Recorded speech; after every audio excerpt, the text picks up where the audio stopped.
And now, joining us for the second time, he was with us once in 2009, Matthew Stein from wintechfails.com is with us to provide some insight into how we can best prepare for such an event.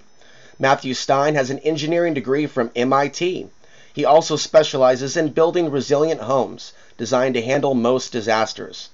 Matthew has written extensively on sustainable preparedness and self-sufficiency in the face of the perfect storm and other scenarios.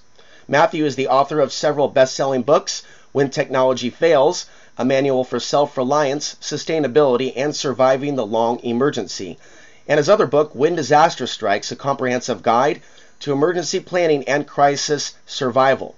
Matthew, so good to speak to you again. Thank you, Alex. It's a pleasure to be back on your show again. Well, since we talked last in 2009, what's new with you? I mean, the biggest thing that's new with me is I went through hell with a year and a half of my wife's declining health. Took us several months to figure out what was going on. It turned out she had a deadly blood bone cancer that doesn't show in normal cancer markers. And so by the time they finally figured it out, she was close to being dead. And so we ended up going through about a year and a half of declining health and treatments, and she died last December. So that's probably the biggest thing that's new with me, quite the change in my life. Well, my condolences, and I kind of picked up on the fact that you've been going through a lot the last year or so, and I'm honored that we're having this discussion now because, as you know, there's still this potential for a solar event, even though it's no longer 2012. A lot of people focused on 2012, I think a little bit too much, and got that date confused with this potential event for a solar flare to adversely impact our electric grid. Can you explain just a little bit what we're looking at now, even though it's no longer 2012 and it's 2014, and how this is still very much an issue? Well, I never gave a whole lot of stock to the 2012 end of the Mayan calendar date. It was just, to me, it was a date that indicated sort of a time in our planet when the big shifts and changes would be kind of hard to deny, that our planet is going through some major changes, and our civilization is not going to be Ozzie and Harriet. We can't keep the 1950s going forever. And I thought, in my mind, 2012 was sort of the symbol of that shift into this sort of new chapter on our planet. Now, solar storms are something that happen fairly often. They're not like clockwork. It's not like a year where the Earth travels around the sun every year and you can predict it. But statistically, over time, scientists indicate that roughly every 75 to 100 years we'll get hit by a really big solar storm, called an extreme geomagnetic event. Now, what that is when the sun sort of burps. It's called a coronal mass ejection, and it's like a bunch of sun stuff goes flying out into space, and it does this fairly often, but just the space is huge, so most of the time these coronal mass ejections go flying off in directions away from planet Earth, but every now and then they hit towards us, and when they do, we get something called northern lights and southern lights, the aurora borealis, and that's when the sky lights up pretty colors in the northern and southern hemispheres. The brighter the colors, the closer you get to the poles. Now, every now and then, like every 75 to 100 years, we get a massive coronal mass ejection that has a direct hit on the planet Earth. And the last time this happened was in 1921. And so that was like 90-something years ago, 93 years ago it happened. But it was only about 50 years before that, 60 years before that, before the other one, the 1859 Great Carrington event. Okay, so in 1859, people woke up in Colorado in the middle of the night, hikers and campers, thinking that daybreak was starting. Now, fast forward to today. Well, in 1859, there was no grid. There was no highly interconnected electronic society. There was individual power plants that powered individual cities. There was no massive grid interconnect. Well, fast forward to today, we have 250,000 miles of high voltage power lines in the United States that interconnect our grid. And in order to transmit large amounts of power across this grid, we step the voltage up to called extra high voltage transformers, and we transmit it long distances at between 350,000 and 1,000,000 volts. And then at the other end, they step it back down to voltages that cities can handle and our local transformers can handle. So the problem is that if we had today a geomagnetic storm like the 1921 one, which is 50% weaker than the 1859 Carrington event. So the scientists are basing their projections and their analysis on this 1921 event, because those happen, they estimate, every 75 to 100 years, which basically means we're due or overdue, depending on the time frame for the next one. And the big Carrington event, that happens, they figure, roughly every 500 years. And they figured that out based on ice core samplings and nitrites in the ice cores that kind of give some indication of when these massive storms hit. They leave sort of a fingerprint in the ice. Now, so the government got really concerned about the possibility for these storms to cause problems. For instance, in 1989, we had a big geomagnetic storm, roughly 10% of the 1921 storm. So 1/10 as strong as 1921. And it fried one of these massive transformers in Quebec and knocked out power to like 6 million people for a couple of days. And it fried one in England, and it fried one in like New Jersey, but we managed to keep the grid up. Well, in 2006, there was a storm that caused a problem in South Africa, where it eventually caused the failure of 14 of these transformers. Now, people say, well, you can just go around the corner and buy a transformer, right? And it's like, well, no. These transformers are tens of millions of dollars each. They're 100 tons roughly each. They're 24 feet tall, and they require shutting down a freeway to deliver one. Plus, they're all custom designed and custom built for every installation. So, the concern is if we lose a bunch of these transformers, our grid will go down. Now, for instance, back in 1996, we had some killer trees. It was a really hot day in the West Coast, and the grid was maxed out from all the air conditioners. And some power lines got hot, and they stretched and sunk on a hot day in Oregon, and they shorted out to some trees. And it caused a cascading failure that took out power to like 13 states and provinces in the West Coast. And, many, many millions, like 50 million people or so, were without power for a significant chunk of time. Now, on that day, my brother and sister-in-law were driving down California's Central Valley. It was about 110 degrees outside, frying egg in the sun. And they pulled over to a gas station to get some gas, and they said, well, what the hell's going on here? Because everyone was sitting around in the lawn and, fanning themselves, and they couldn't buy a drink. The power was out for like 8 hours. They couldn't buy a drink. They couldn't get a cold soda. Their money machine cards were no good. The gas pumps were no good. Everyone was just sitting around 110-degree heat, like, not able to do anything. They're just out of gas and out of luck. So, what happens then if we have one of these big geomagnetic storms? So a lady is coming up on the drive-thru. I don't know if she's aware or not that the power's out. Maybe she's hoping that McDonald's has a generator. We have car number 2. Hello? I'm waiting for my burger. Well, the U.S. government, under FEMA and the Department of Defense, they funded a study at a place called Meditech Corporation, and it was overseen by Oak Ridge National Labs and Sandia National Labs. So these are like really, really big guys, super genius PhD types, and they analyzed what would happen to our grid in the case of one of these giant storms, like the 1921 one, which again is 50% weaker than the Great Carrington event of 1859. So what they determined was that approximately 350, 370 of these massive transformers would be fried in the United States alone. Perhaps a couple thousand in the world. And you say, well, okay, what does that mean? Well, the world's capacity to make these is about 100 a year right now. So you're talking about 2,000 in the entire world going down. That's like 20 years supply working at maximum capacity when the world is still functioning right to replace what went down. Now backtrack to 2006, the one that hit South Africa. They lost 14 of these, not all immediately, but over the next couple months, 14 of them failed from that one storm, which was a tiny storm compared to the 1921 storm. And the way the country had to compensate was they had to do rolling blackouts to the entire country.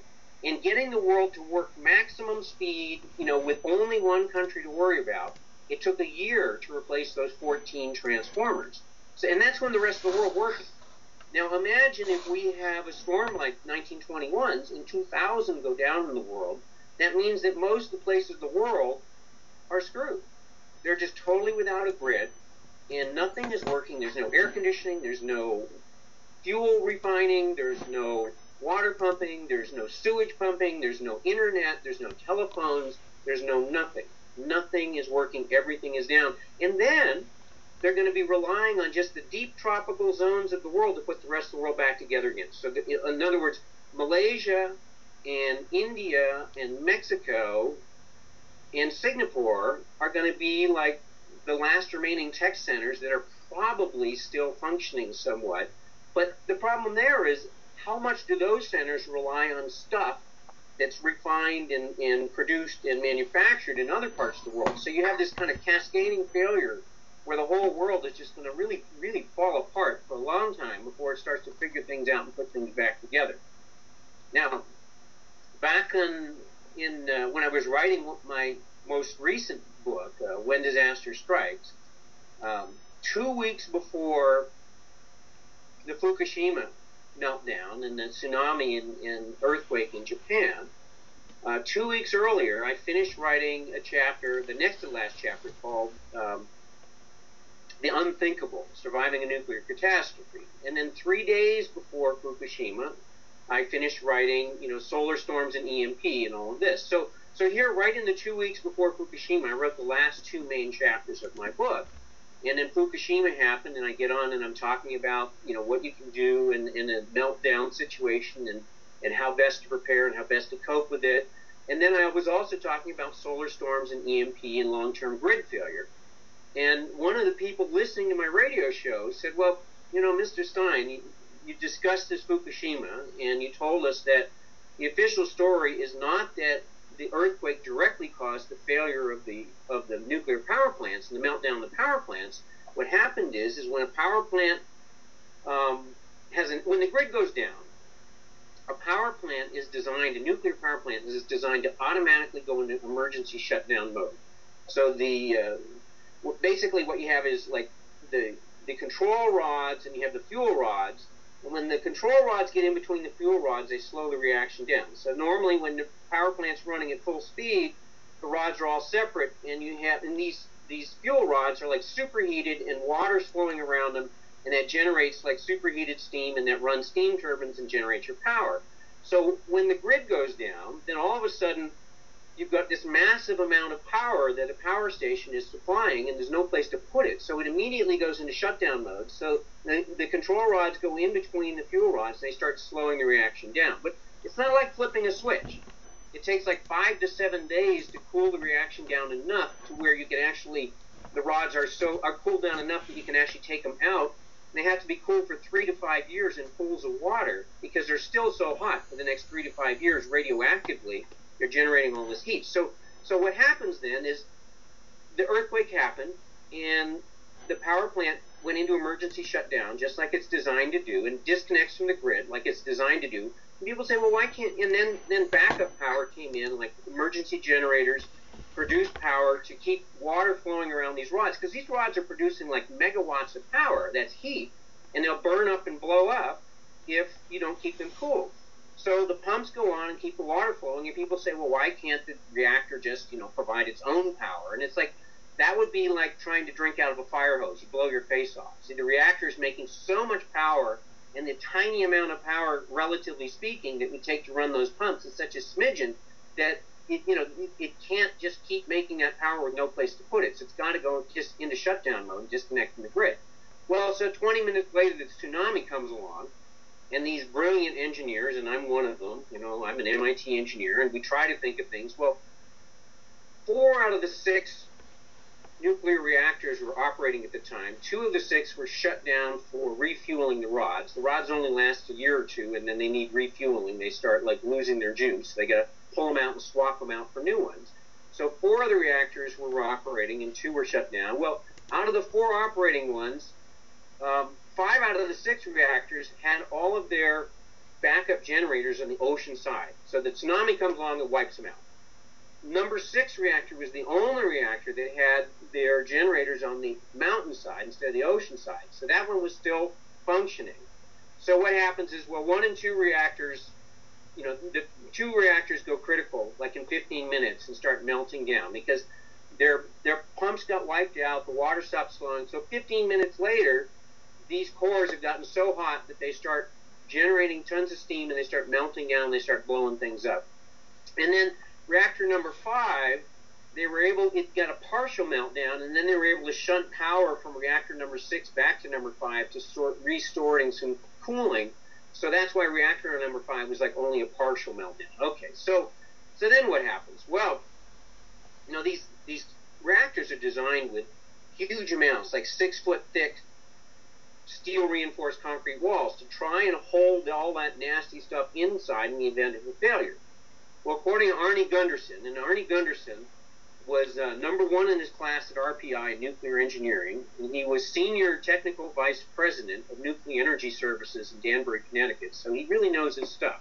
I mean, you know, I'm an MIT engineer, but I'm mechanical and not nuclear, so when I need to know stuff about nukes, then I talk to Arnie, because Arnie really knows his stuff. So what Arnie says is that these fuel rods are encased in a metal called zirconium, because they're so highly radioactive that if it was plain steel encasement in the rods, the steel just brittles and breaks and falls apart. So there's this metal called zirconium that can handle the high radiation of these fuel rods. Well, problem with zirconium is that when you get it super hot, it starts burning like magnesium. Like, I don't know, in chemistry lab in high school, you know, you take some magnesium foil and you light it on fire, and it's like, boy, you know, it's so bright, you stare at it, it'll burn your eyeballs. And that metal burns. I mean, like a Roman candle, it burns. Well, all of these fuel rods, if they lose water and boil dry, they'll start burning like Roman candles, like radioactive Roman candles, just like Chernobyl was a fire where it wasn't fuel rods, it was a different designed nuclear reactor than American reactors, but it started burning. It went out of control when things messed up in Chernobyl, and it was burning with a radioactive fire. So one thing that happens in Fukushima is, first thing that happens, the water gets shut off by the tsunami, loss of power.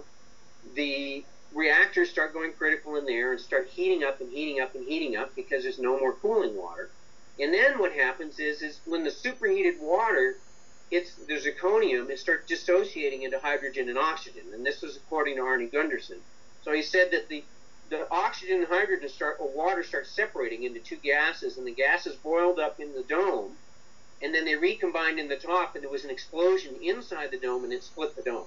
So that's what you saw, like on TV, where you saw this, you know, big explosions happening and gas and steam and stuff being released. Well, there's a really scary picture if you go to Washington's blog, like George Washington with an S, Washington's blog, and type in spent fuel ponds, and you can see these movies. So okay, so now we talked about the reactor and then the fuel rods. Well, here's the next part of the scenario is that when a reactor is done every year or so with these rods, they got to do something with them, and they take them out, and they're so radioactive that they can't. Regular robots will disintegrate. Their electronics is fried. So they have these giant cranes on top of the building and mechanical linkages. And these big cranes go down inside the reactor, and they pick up the rods, and they move them into like a swimming pool on a crane. And they put the rods in racks in the water because they need the water around the boat to keep them cool. And they're so radioactive that without water shielding that radioactivity, they'll just, like, even through radiation suits, they'll just kill anybody around them.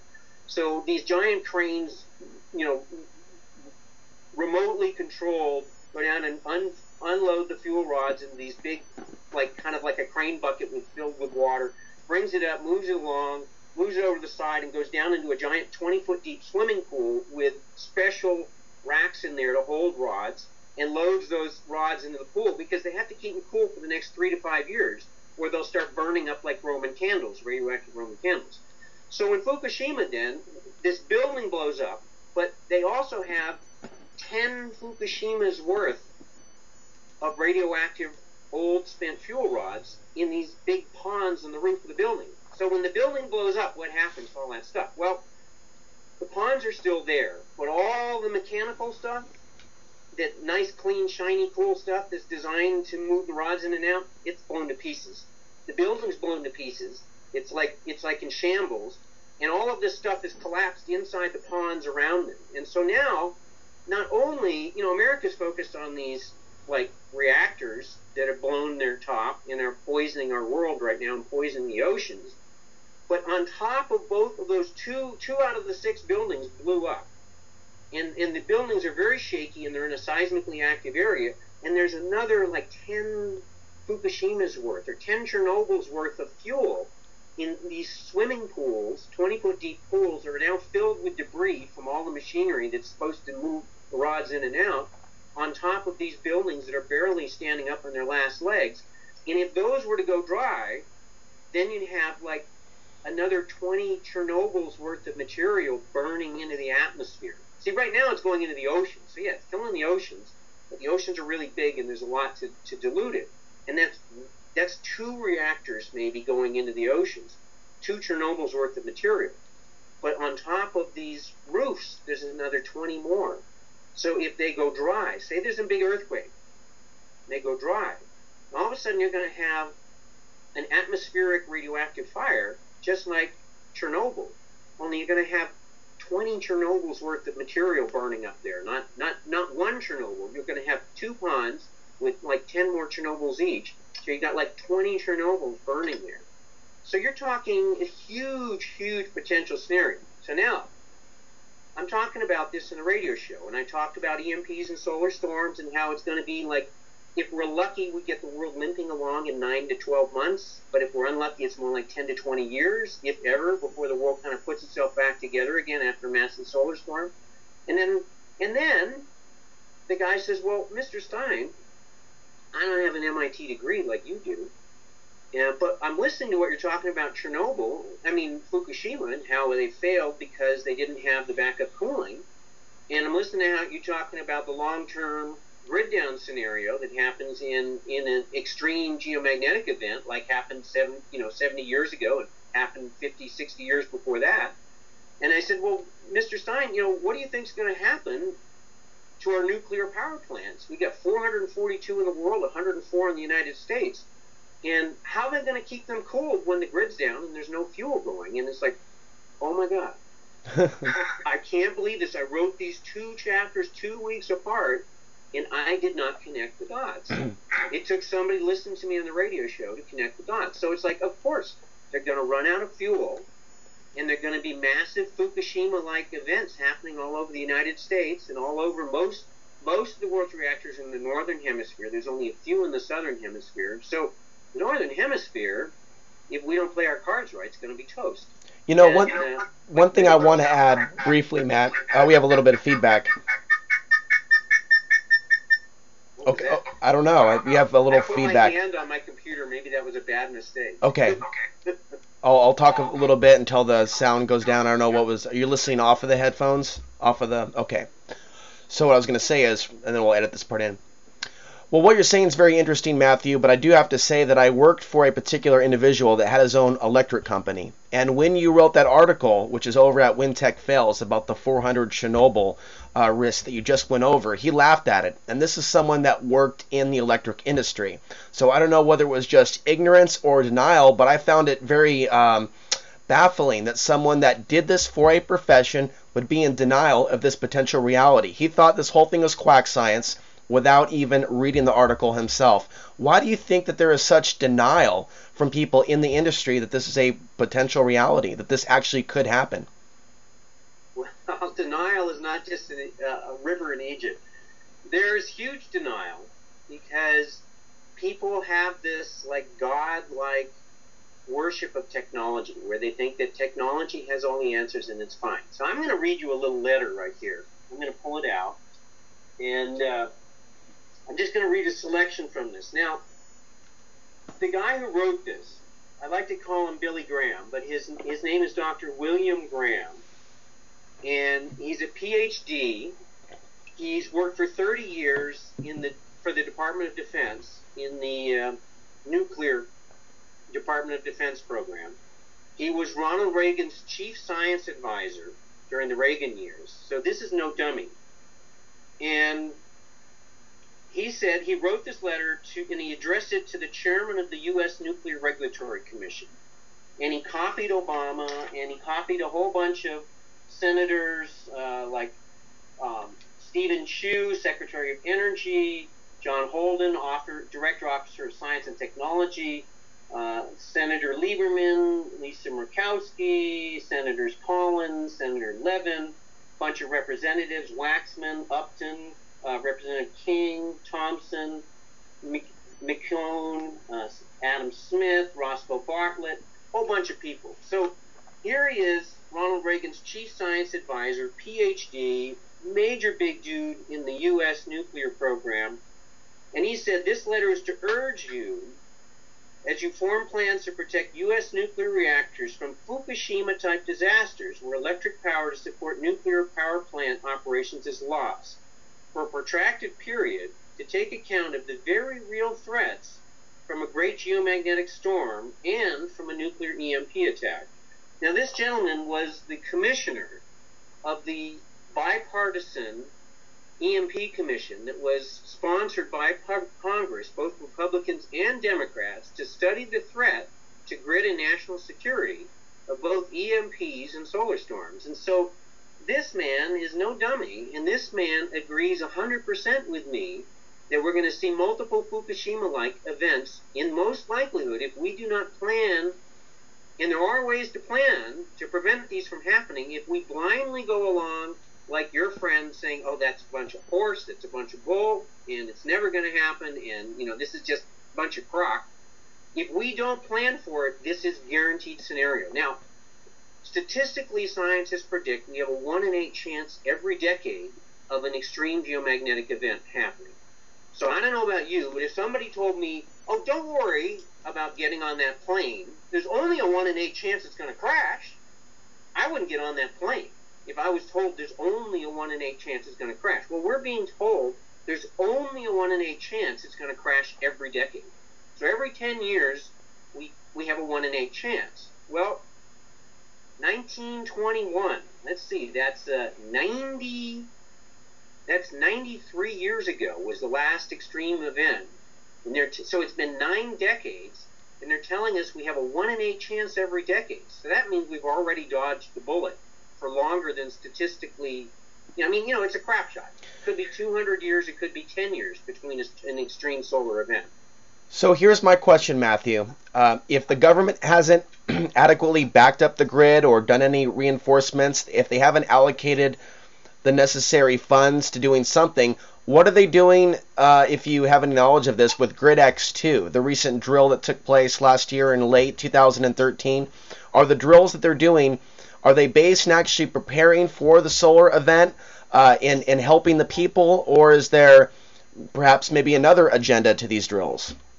Well, I know people who've been involved in the drills, and, you know, there's good people who are saying this is a serious event, and, you know, we need to consider it. And the thing that's freaking a lot more people out is the cyber attack from China or something like that. But realistically, you know, the cyber attack, I mean, these are all legitimate grid threats that they need to look at. And so it's like they're taking little steps. So NERC, North American Electric Reliability Corporation, sounds like good guys. Like, they sound like they're worried about the grid, and they are, because it's their business. And they, in fact, sponsored this conference that the end result was the HILF report, High Impact Low Frequency report. And what that did was it was looking at major threats to the grid and to the security of the United States. And they determined that the two #1 threats that could really take things down was both an EMP attack, and that is when a nasty state or terrorist group, somebody who really wants to put it to the United States, launches a nuclear weapon above the United States, and it blows off in suborbital space, somewhere between 5 and 150 miles above the planet's surface. And what it does is it sends out this huge electromagnetic pulse that fries a lot of electronics. And I'll talk about exactly what it does and doesn't do. There's a lot of misinformation and misunderstanding about this. I'll talk about that a little later. So they said that was one huge threat that could really, really just instantly wipe out the United States as we know it. And the other threat was an extreme solar event. So, well, what does NERC do with this? Well, first they publish this high-impact, low-frequency report, and government starts getting concerned, and people sponsor a bill in Congress called the SHIELD Act in its latest form. And what that bill says is that Congress is going to mandate that the utility companies go and install this rather expensive, but not too expensive on the scale of things. It costs roughly $1 billion, maybe $2 billion to protect the grid from EMP and solar attacks. Now, it's not going to protect it perfectly, but it's going to protect it from the end of the grid and the end of the world as we know it scenario. Now, but the problem is that the SHIELD Act puts the dollars onto the utility companies to put this in place, and then says, well, if you don't get your money back from your constituents, then, after a year or two, you can petition us and the government can come in and put some money forward. So what does the industry do? Industry says, oh my God, that's $1 billion, $2 billion out of our bottom line, out of our profit margin. We don't want to do that. So they go back and they fire the guys who wrote the Hilf report, and they get some new guys to write a report, and the new guys come out with this study and they release it, and they get all this hoopla and all of this publicity, and they say, don't worry, we have adequate safeguards in the grid. We've looked at this and we've done this and everything's fine. And you can say, oh, thank God, I'm so glad that everything's okay. And it's like I believe in Santa Claus and Easter Bunny, and it's like I can sleep at night knowing that you guys have protected us. And then they said, well, what did you do different?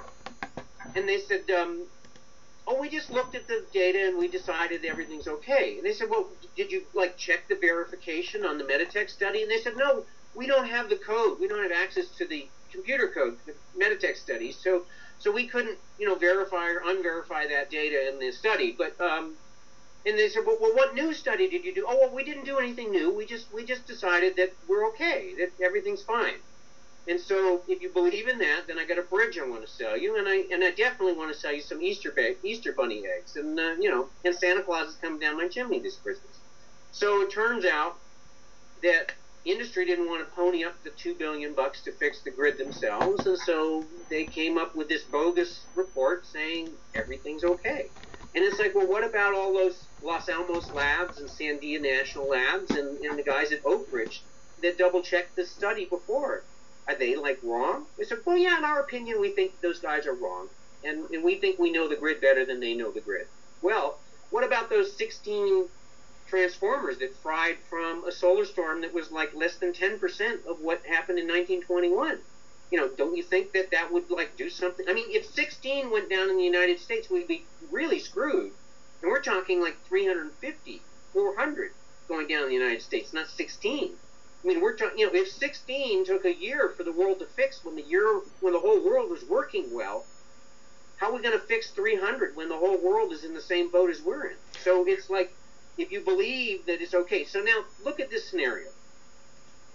For 50 years, the U.S. Army Corps of Engineers told the government that the levees around New Orleans were going to fail when there was a Category 3 or stronger hurricane to hit New Orleans. And they said, it's not a question of if this hurricane is going to hit New Orleans, it's a question of when. We just don't know when it's going to happen. So for 50 years, the warning call was sounded. They even approved the money at some point in time, but then it was too unsexy to spend that money on levees. It's kind of if it ain't broke, don't fix it. So we're in sort of the same boat now, just like the levees in New Orleans. The scientists of the world who know this stuff, I personally talked with a bunch of these scientists who worked in these reports, like John Kappenman and Peter Pry and a bunch of different people. And Kappenman wrote a big article for IEEE magazine, which is international electrical engineering magazine dealing with power grid and the problems of this. And he even admitted that the scenario that they studied was really on the optimistic side. That given that killer trees could take down the grid in the West Coast, and that 50 million people lost power in 2006 from a failure that was also caused by sagging trees. First they said, oh, it was a terrorist attack and it took down the Niagara Falls, and then it was oh, well, it wasn't terrorism after all, it was another couple killer trees, and it caused, the grid was so old and antiquated and had no extra safety margins and no built-in, because now it's been privatized. So in the old days, the utilities would spend the extra money and make sure that things were right and up to date and that there was multiple levels of backup and protection. Now it's like, oh no, we're privatized, so that's in the bond, that cuts into the profit margins. So we really don't want to spend that money to upgrade things, and we really don't want to spend anything extra because then our shareholders don't make as much money. It's less profit this quarter, and we're privatized, so it's like the maximum profit every quarter is what's so important. It's not like thinking long term, like surviving into the next 20 years. It's like, how do we keep this quarter's profit maximized or keep our stockholders healthy? So, okay. So now we've got a scenario where there's 104 nuclear reactors in the United States. A significant percentage of them will probably go Fukushima style if we have a grid down situation that lasts beyond a month or two. Now, it turns out that the Nuclear Regulatory Commission mandates a week's backup supply of fuel for each of these power plants. Well, and the week is figured, the grid is stable and the power plant will get everything up and going. And so if they run out of a week's fuel is plenty to hold us for any kind of emergencies. And then after I talked about 400 Chernobyls, I had a bunch of operators say, well, our power plant actually has a month's worth of fuel on hand. Well, so there's a month's worth of fuel on hand. Now imagine the grid down, and you get 300 transformers, and they can make about 100 of these a year worldwide. So, and if one grid transformer went down in the geomagnetic storm of 1989 and it cut out power to 6 million people in Quebec, and 14 went down and they had to ration power with rolling blackouts to the entire country of South Africa. Now, what's 350 going to do? And so, if there's no oil refining, can you imagine that the government is going to guarantee that diesel fuel tanks are going to show up like clockwork at all 104 nuclear reactors in America and make sure that their backup generators keep going? When there's chaos in the streets, there's mass starvation, the government's collapsed, the military's collapsed, nothing's working, but they're going to magically keep that oil flowing to the nuclear power plants and no place else in the country. It's like, I don't think so. So here's the solution then.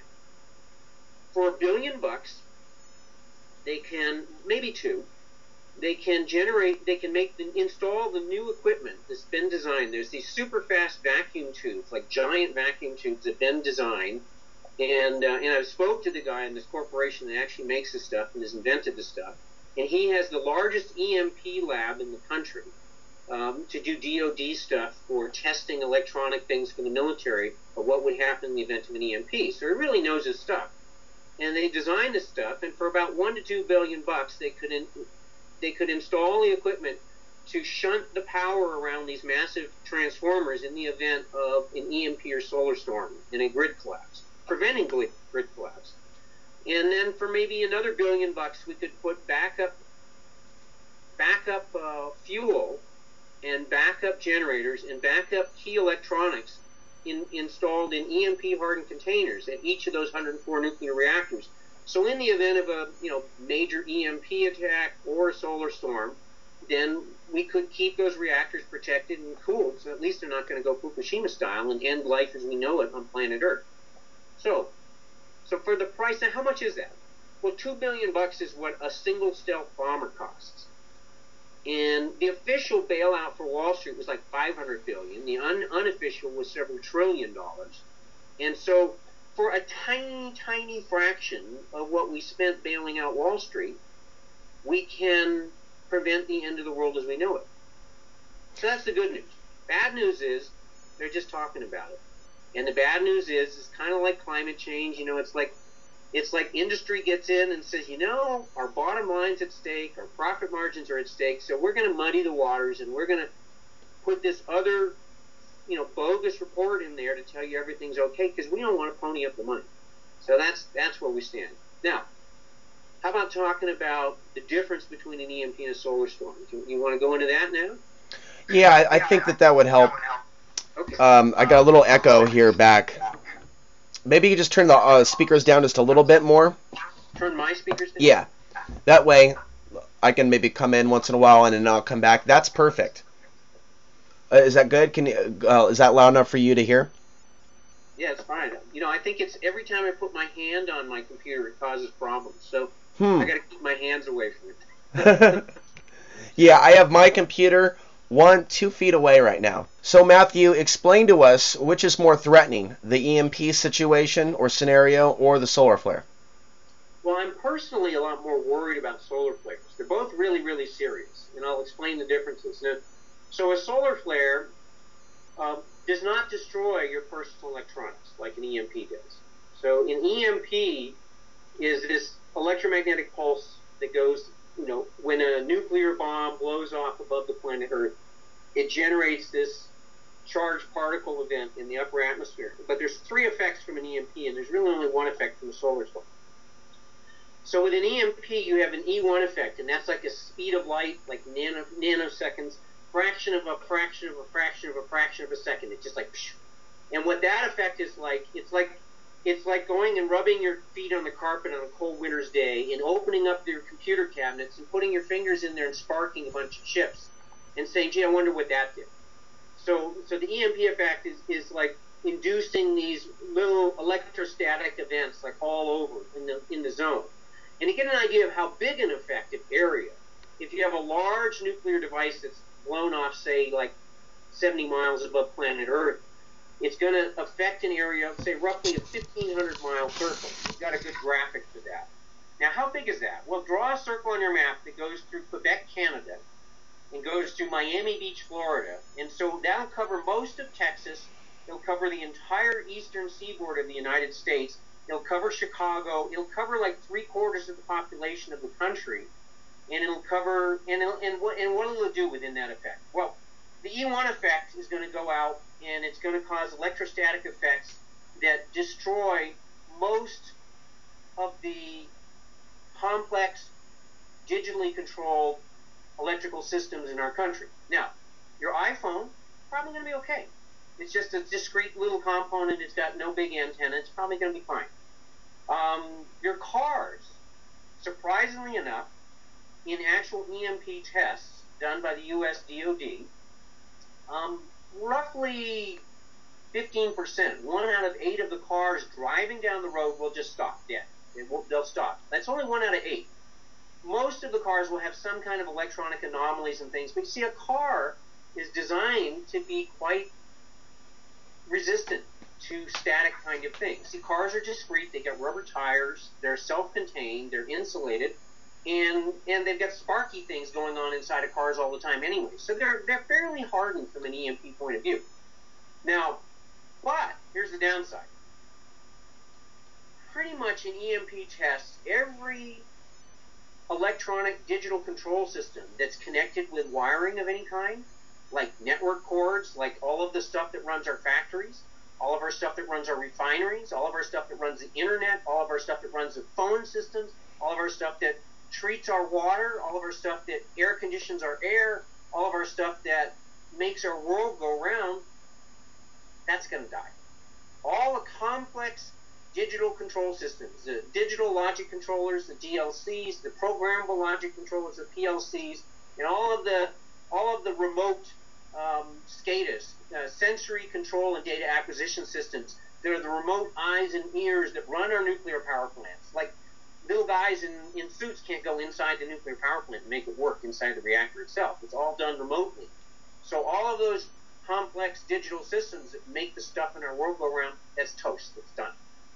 Now, the problem is, not only is that done, the guys who still know how to repair things manually and diagnose things manually, most of them are dinosaurs. Like, they got gray hair like me and bald heads, and they're old guys and they're retired. And so nowadays, everything's diagnosed remotely via the internet, and the computers are figuring it out. Well, try to fix that stuff when there is no internet, when all the computer systems are fried, when all that stuff is down. Try to control a nuclear power plant. 3 Mile Island burned down on a sunny day when there was no solar storm and nothing happened. They had a partial meltdown. And it was just some weird control system anomaly in the cooling system, and the guys in the control center didn't see it for 15 minutes. It started up, and for 15 minutes they didn't know what was going on. Well, for 3 days they did not know if 3 Mile Island was going to totally melt down and become a Chernobyl or Fukushima. They didn't know that. It was only after 3 days they realized that they felt comfortable, it was stabilized enough that they'd survived a partial meltdown. The whole thing is ruined. It was all toast. It's never going to work again. But at least it didn't blow up and blow its top like Fukushima and Chernobyl did. So now, imagine now, in the United States, if you look at the map, and we've got the graphic showing it, you've got 38% of the population of the United States lives within 50 miles of a nuclear reactor. 38%, that's more than 1 out of every 3 Americans lives within 50 miles of a nuclear reactor. And you say, well, why do they do that? Well, it costs money to transmit energy long distances. There's energy losses whenever you transmit power. So they move these power plants like a few miles outside of town so people aren't too nervous, but they build them kind of close, like Indian Point's, 10, 20 miles outside New York City. If you look at the map, the East Coast is where it's densely populated, and it's where we have the dense population of nuclear power plants. So we have nuclear power plants, all around the big fault line in the East Coast. What's the name of that? The New Madrid Fault. We've got power plants all up and down the New Madrid Fault. We've got power plants all up and down the East Coast. So in the event of an EMP, if it's a large EMP, you're talking that 1,500-mile circle, you're gonna do about 80% of the nuclear power plants in the United States are probably going to go into failure mode right away. Now, some of them, I'm sure they'll be able to get backup transformers and generators going and keep them running, and some of them not. So, let's backpedal and say, okay, well, let's look at some real live EMP tests that the U.S. DoD and the Soviets did before they banned nuclear bombs. So in the U.S., they did the Starfish Prime test in 1962. So they blew off a nuclear device in the air to test the EMP effect. And they blew it off. It's on Johnston Island, 900 miles south of Honolulu. So very close to the equator, very tropical. And they had this Nobel-winning physicist calculate the effect of the EMP, but they didn't really understand it because they hadn't really studied it before. And it turned out that all of their instruments were off by a factor of 10 to 1. So it decked the dial on all their instruments. So they could calculate the EMP effect by instruments in Honolulu that measured it, but all of the military boats that were down by Johnston Island totally wiped out their electronics, decked them out totally. They weren't prepared for the level of the EMP effect. Now, what did it do 1,000 miles away in Honolulu? Well, it knocked out some streetlights. 50 cars wouldn't start or so in Honolulu, and it wiped out a telephone switching station on Kauai. Not too bad, right? Well, it turns out, think about a magnet. If you've got a magnet, there's a north and a south pole in the magnet, and if you put it, like I was a kid, you'd go around in sand in a sandbox, you'd get iron filings, and they'd stick to the north and south poles of the magnet, but nothing stick to the middle of the magnet, right? Because it's a north and south pole. Well, when you have an electromagnetic effect around the planet, the electromagnetic effect is really strong at the north and south poles, and it's like nothing around the equator. So what happens in an EMP is the same kind of thing. You have this electromagnetic effect really strong towards the poles and not much towards the equator. Well, the United States did their Starfish Prime test at Johnston Island, which is very, very tropical, 900 miles south of Hawaii, so it's deep in the tropical zone. It's not far from the equator. The Soviets, on the other hand, they did their EMP effect in Kazakhstan. So they went also in 1962, and they blew off a device above Kazakhstan. Well, they planned ahead of time, and I guess they figured Kazakhstan was the middle of, bum whatever in the middle of nowhere. And so they planted a whole bunch of backup generators in Kazakhstan because they figured it's going to knock out power. And what happened is, well, the EMP came down, and it induced such strong ground currents in a trunk line that supplied power to this region of Kazakhstan. It was a 1,000-meter long power line buried 2 meters deep. So it's 6 feet underground, and it's 600 miles long. And it induced so much current in that buried line under the ground that it burned down the power station 600 miles away. And these were generators that were pre-microelectronics. These are the, quote, hardened stuff that nowadays everyone wants for EMP. It was pre-EMP days. And it fried the generators so they wouldn't start. So here you have stuff that's very robust by today's. I mean, it's 1,000 times more robust because there's no chips in this stuff. And yet it still cooked the generators and they still wouldn't work. So if this EMP wiped out and burned down a power plant through a buried line, buried 2 meters under the earth, 600-mile long line, burn down the power plant on the other end, and fry the local generators, what do you think it's going to do to the power plants? Our nuclear power plants. Do you honestly think they're going to survive? Do you honestly think they're going to work? Do you honestly think they're not going to turn into Fukushimas? So let me ask you this. What do you think are some of the best places in America to be? Well, in general, the best places are to be further west because the prevailing winds blow east, and because most of the nuclear power plants in the country in the east, there's only a few on the west coast in Southern California, and San Onofre is being shut down because they had defective cooling tubes in there, and they're having splits in the cooling tubes. And they already shut down and decommissioned the Sacramento nuclear power plant. So I don't even think there's anything outside of Southern California, further north on the west coast. There is like Hannaford, where they breed nuclear plutonium, and they, there's people saying that leaking stuff from the Hannaford breeder reactor is killing the Mackenzie River and killing the Columbia River which the Columbia River is just a few miles north of me right now, maybe 2 to 3, so we're real close. Yeah, so I've heard that stuff that's leaking from Hannaford is really killing the river and polluting the ocean. But Hannaford is a small, defense-oriented reactor, not a big power reactor. So basically, Western states, I'd say any place that produces more food than it consumes is a good place to be, because when things have shut down, you're going to be back to a local economy where you're trading and bartering and dealing with it locally.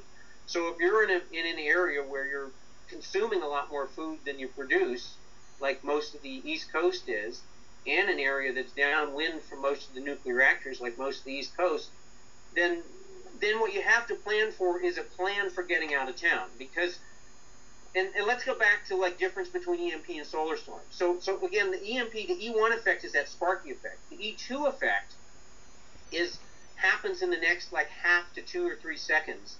And it's like 50,000 lightning bolts hitting every couple miles. And a lot of the anti-static, shock protecting devices for your digital controls and electronics will have been fried by the E1 effect. A lot of your UPCs and your static controllers will be fried from the E1 effect. And then the E3 effect is like a long, slow burn. That happens over like a few seconds to 20 minutes. And that's essentially the same as the solar storm. So the E3 effect is like inducing these huge waves into the grid that fry the transformers. So the E1 and E2 are frying like all your digital stuff that the world goes around on, and the E3 is frying the grid. So you collapse the grid within a smaller area, and you're also frying most of that complex digital control systems that make our world run. So what you're seeing from an EMP is a much more severe damage within a smaller area. But the good news is the rest of the world is there to come to the rescue. The cavalry can come and put the U.S. back together, or the piece of the U.S. that got fried. Now, if it's a small, like, say, Iraq, say some terrorist guy gets funded by an Arab sheik and he buys a little suitcase tactical nuclear weapon from one of the failed states of the Soviet Union, and then they buy a Scud missile on the black market, and they hire some Pakistani engineers to engineer the whole thing, and they get a junk freighter off the United States and launch this little missile with a Scud up over the United States and blow off a tactical nuclear bomb. Well, you're only talking like a 500-mile circle there. You're talking like New York City, Boston, Washington, D.C. You're talking the instant collapse of the government that runs the United States, and you're talking, a dozen or so nuclear power plants going Fukushima style. And some of them, like there's 4 power plants at Indian Point outside of New York City. So you're talking, 70, 80 years before New York City's inhabitable again. And, you're talking like from one little Arab sheik and a half dozen guys, you're talking like the United States will never be the same. You'll have lost New York City, Washington, D.C., Boston. The entire northeastern part of the United States is toast and uninhabitable for, 5, 6, 7, 10 decades, something like that. So, you're talking pretty serious. Like, make Fukushima look like a picnic. Or Chernobyl. And in Chernobyl, in the short run, well, people say it wasn't that bad. A couple hundred people died of radiation burns, giving their life to encase Chernobyl in a concrete sarcophagus. Well, they did the Russian scientific study, they did an epistemological study, and they looked at the world death rates of cancers and various things, and they found that 1 million plus people died worldwide as a result directly from the radiation from Chernobyl, and it made about 3 million people sick. So if you go to Washington, if you go to the Ukraine, you go to these areas that were downwind, then the Chernobyl necklace of, massive thyroid tumors is like all over town. Right. Kids with arms, born with no missing arms and limbs, and totally deformed, are all over the place. And Chernobyl AIDS is commonplace. So basically, people are sick as a dog. They have their immune system is gone. It's as if you have AIDS, but it's radiation induced. And so that's from one Chernobyl. Now, my article was 400 Chernobyls, but when you include the spent fuel ponds, it's actually more like 4,000 Chernobyls. So if the spent fuel ponds go dry and boil and turn into burning radioactive Roman candles like the Chernobyl was, then you're really looking at end of life on the planet as we know it, if we have that bad of a scenario. So I'm really hoping that we never get a scenario, that scenario, if we're lucky, we have a wake-up call, we have a really bad solar storm, but not extreme. We lose a dozen or so power transformers like South Africa, and people say, oh my God, this is terrible. It's like, why didn't somebody tell us? We should have known. We got to fix this. But right now it's kind of like, everything's okay. Don't worry. So if we don't do anything, we could be looking at a massive depopulation event if we have this take place, if we have the King of all solar flares take down our grid. If we don't do anything, we're looking at a guaranteed event. I mean, it's a crap shot. We're rolling the dice. It's 100% guaranteed to happen. We just don't know when. We just can't figure out when it's going to happen. 100% guaranteed. If we're lucky, we get a wake-up call. Like you could say that Katrina was a wake-up call. It could have been a Category 5 hurricane. It was a Category 3, not a Category 5 by the time it could land. If we get like a Category 3, equivalent solar storm, then we get a wake-up call, and it's not the end of the world as we know it. If we just ignore it, and the big one hits, like 1921 style storm, that size storm, yeah, it's like game over for society, game over for the world as we know it, and maybe game over for mammalian and human life on planet Earth. Depending on how well we manage those nuclear shutdowns in the crisis, when there's no communication happening and there's a grid down, do enough people have heads on their shoulders that they're able to decommission and unload those nuclear rods out of the reactors in the week's time after the grid goes down? And are they able to get them into ponds? And then are they able to keep those ponds filled with water for the next 3 years and keep them from boiling dry when the world is falling apart and people are starving and there's mass chaos? It's like, if I was a betting man, I wouldn't bet very good odds on that one. So if we know the government's not preparing like they should, or warning the people adequately like they should, we the people, especially those that are serious about preparing for a situation when technology fails, we need to be looking at what solutions are available to us right now instead of later. That's correct. And so in my book, there's differences between when disaster strikes and when technology fails. So this specific survival strategies and prepping strategies for solar and EMP and nuclear events are covered in my new book, When Disaster Strikes. There's specific chapters on each of those. And so that's really, but the book is smaller. It's let me just show them to you. So. Oh, and by the way, as you're doing that, if you want to ramp up to a conclusion for this part, feel free to do so. Then I will hit stop over here. Then we'll take a 5-minute break if you'd like to do that. And then we'll stretch a little bit, then come back and focus our attention on part 2, solutions. So with that, go ahead. Okay. So this book is the more recent one, and it was a short-time bestseller. It was on the bestseller list in Amazon for a couple days, and that's like a perfect prepping and crisis survival handbook. Like if you want to start somewhere and you don't know where to start, then start with the When Disaster Strikes book and start planning for short-term survival, short-term preparedness, grab-and-go kits. How do you get your medical stuff in order so that if there is a crisis, you can deal with things to the best of your ability? And how do you get some food supplies in order? And you start, and it allows you to start step at a time. But this is my first book, and this is an older copy that is a little bit of notes and places to look and refer to. And this book was downloaded to me instantaneously in 1997. At that point in time, I'd had a 20-year practice of daily prayer and meditation, nothing fanatical. I skipped some days, but it was a nice way to start my day. And in 1997, I generically asked for guidance and inspiration, and I got a bomb dropped in my lap. I received this holographic pictorial storyboard outline dumped into my head instantaneously, which in pictorial format outlined this massive book project to help people live more sustainably, more self-reliantly, and to help them plan for and deal with varying levels of things falling apart in our world, all the way up to like a total collapse of society where technological society as we know it has fallen apart. And how do you handle it? How do you cope with it? How can you... The goal in the book was, or the last goal of handling and coping with it was, how can we replicate, say, 18th century technologies, which is within our ability to replicate? Because in the 1800s, someone in every community knew how to make, grow, or fabricate whatever was needed for a reasonable standard of living.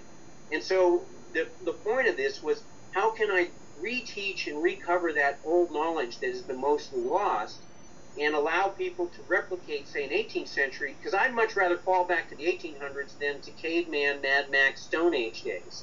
So that was this massive download. And so my first thought was like, no effing way. I mean, I don't know all this stuff. I can't do this. And then, Jesus calls it the still small voice. The little voice in my head said, assured me, and said, well, nobody knows it all. And it assured me I had the skills and talents, and that if I chose to take the assignment on, and it always felt like my assignment and not my idea, that I'd get the inner and outer help I needed to make it happen. So it took me about a year to decide maybe it was a good idea. I ran the idea by Howard Reingold, the editor of the Whole Earth catalog, who took over from Stuart Brand. He thought it was a great idea. And the second year, a friend of mine, Eric Perlman, told me how to write a basic proposal. He's a filmmaker and does specials on extreme skiing and various National Geo specials and things. And then in the third year, I found a publisher, and I bit the bullet and worked 70 hours a week and racked up the credit cards and put my engineering business on hold and made it happen. But then people complained. They said, this book is like phone book size. And they said, it's way too big for my grab-and-go kit. And they said, can you please give us a book that's like a little compact, more simpler, that's great for your grab-and-go kit? And that's where this one came out.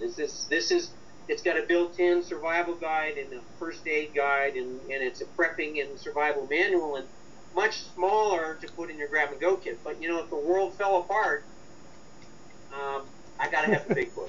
But, it might be good to read it first. I have a friend that has that book. I have several friends that have your book. And the book that you sent me for our last interview in 2009, I still have it. And I was just at my survival spot out in the woods where I have a lot of food stored as well as books. So it was nice to hear from you again recently and set this interview up, because I just saw your book and was thinking that this is the perfect time to have this discussion. I would just simply recommend that people read the information first before the disaster, and not assume that you can just whip open the book when the disaster happens and have an easy how-to guide to survive a very potentially disruptive scenario.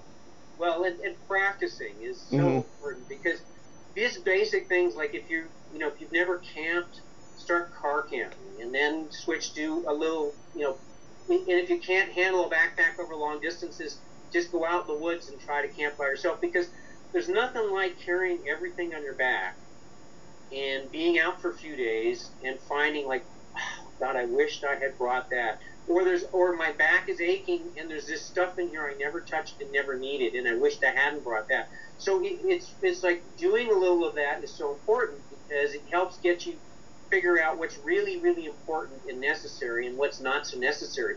Because, I have a four-wheel drive pickup, and I've got a beautiful trailer with a nice solar panel and an inverter. And naturally, I'd much rather throw a bunch of stuff into that and take off in my four-wheel drive with my camper and all that. But if things really fall apart, and in my area I could have, I'm in an earthquake zone. I could have an earthquake in the summer that takes the bridges down around me, and it'll bust lines, and fires will break out. And when everything's working right, it's hard enough to start a fire in my part of the world. And if there's a big earthquake and there's multiple fires and there's winds and it's the wrong time of year, then I'm going to have bridges down in both directions. I'm going to have trees down. There's going to be a firestorm coming on me. My only short-term solution is put things on my back and head down to the river. I won't have another option.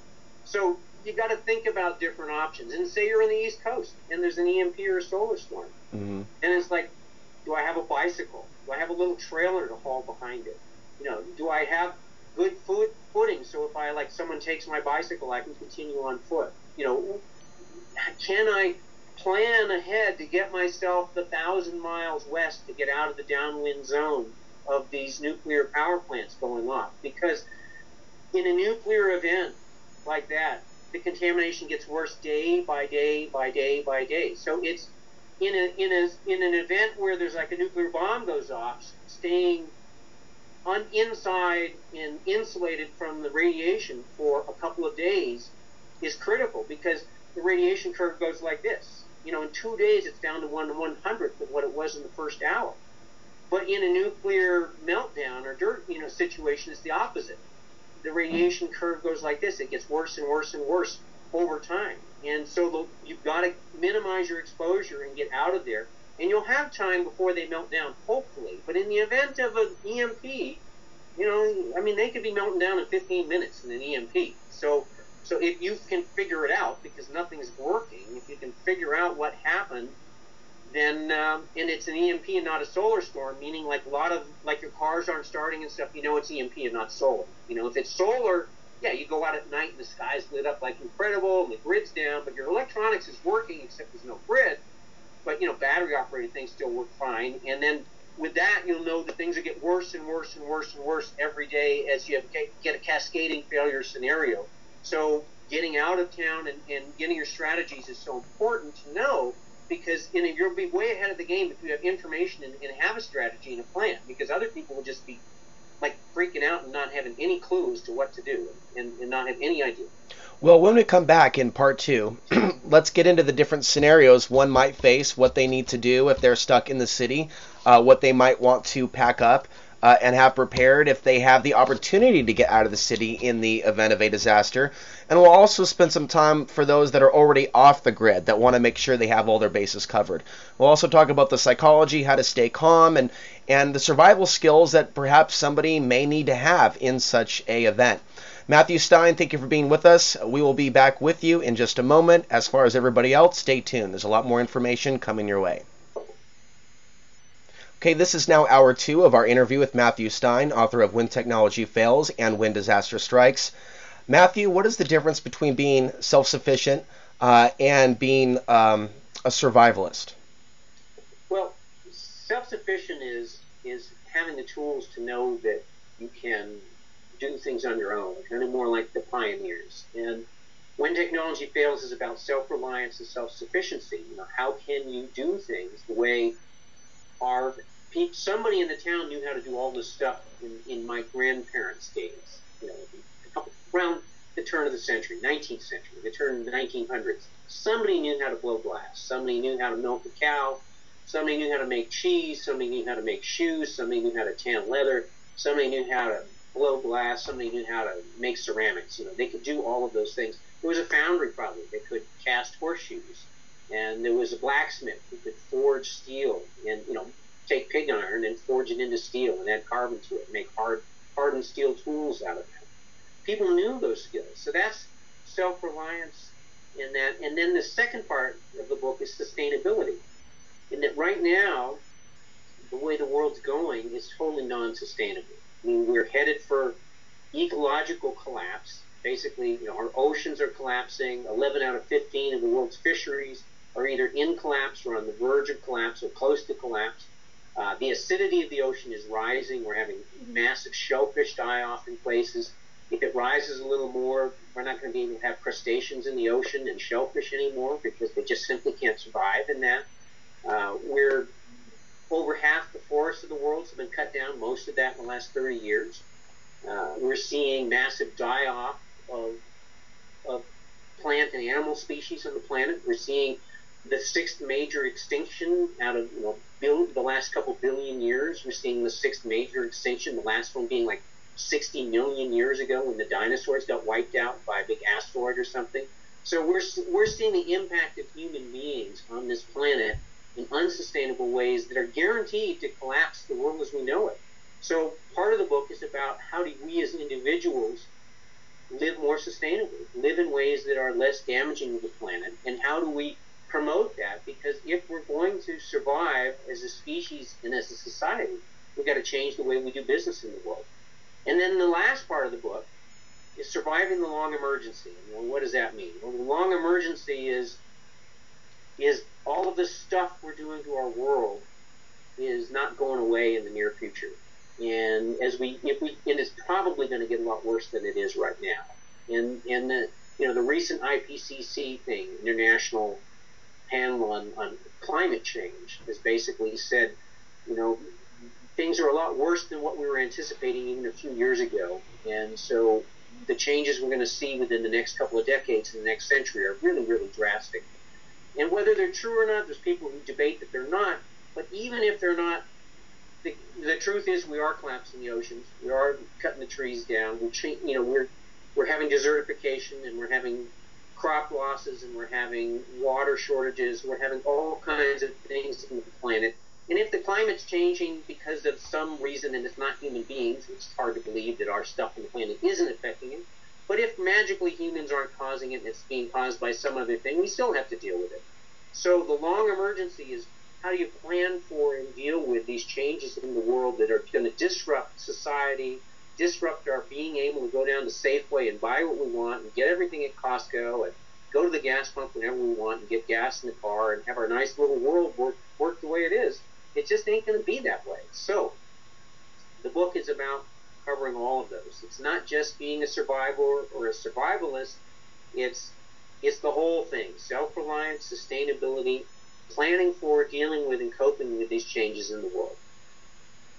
Now, one of the things that I wanted to ask, what do you think are some of the most important skills that a person should have? There's a lot of emphasis on stuff and food storage and buy this and buy now and buy now or you're going to be in danger. But in terms of skills, what are some of the most important things that we should work on honing right now in ourselves? Well, probably the most important thing, is one of the easiest things to learn. And that's a little camping and backpacking so that you can be outside in nature and you can start from a practical experiential point of view, realize what clothing you need and doesn't need, what clothing works and doesn't work. There's nothing like being out in the mountains where you got everything on your back and you go through a torrential downpour or a snowstorm or an early snowstorm in the fall, and you realize what of your gear is working and what's not. It takes doing it. So that's most important, because when things fall apart, what do you see? When you see a disaster, what do you see? You see people walking down the road.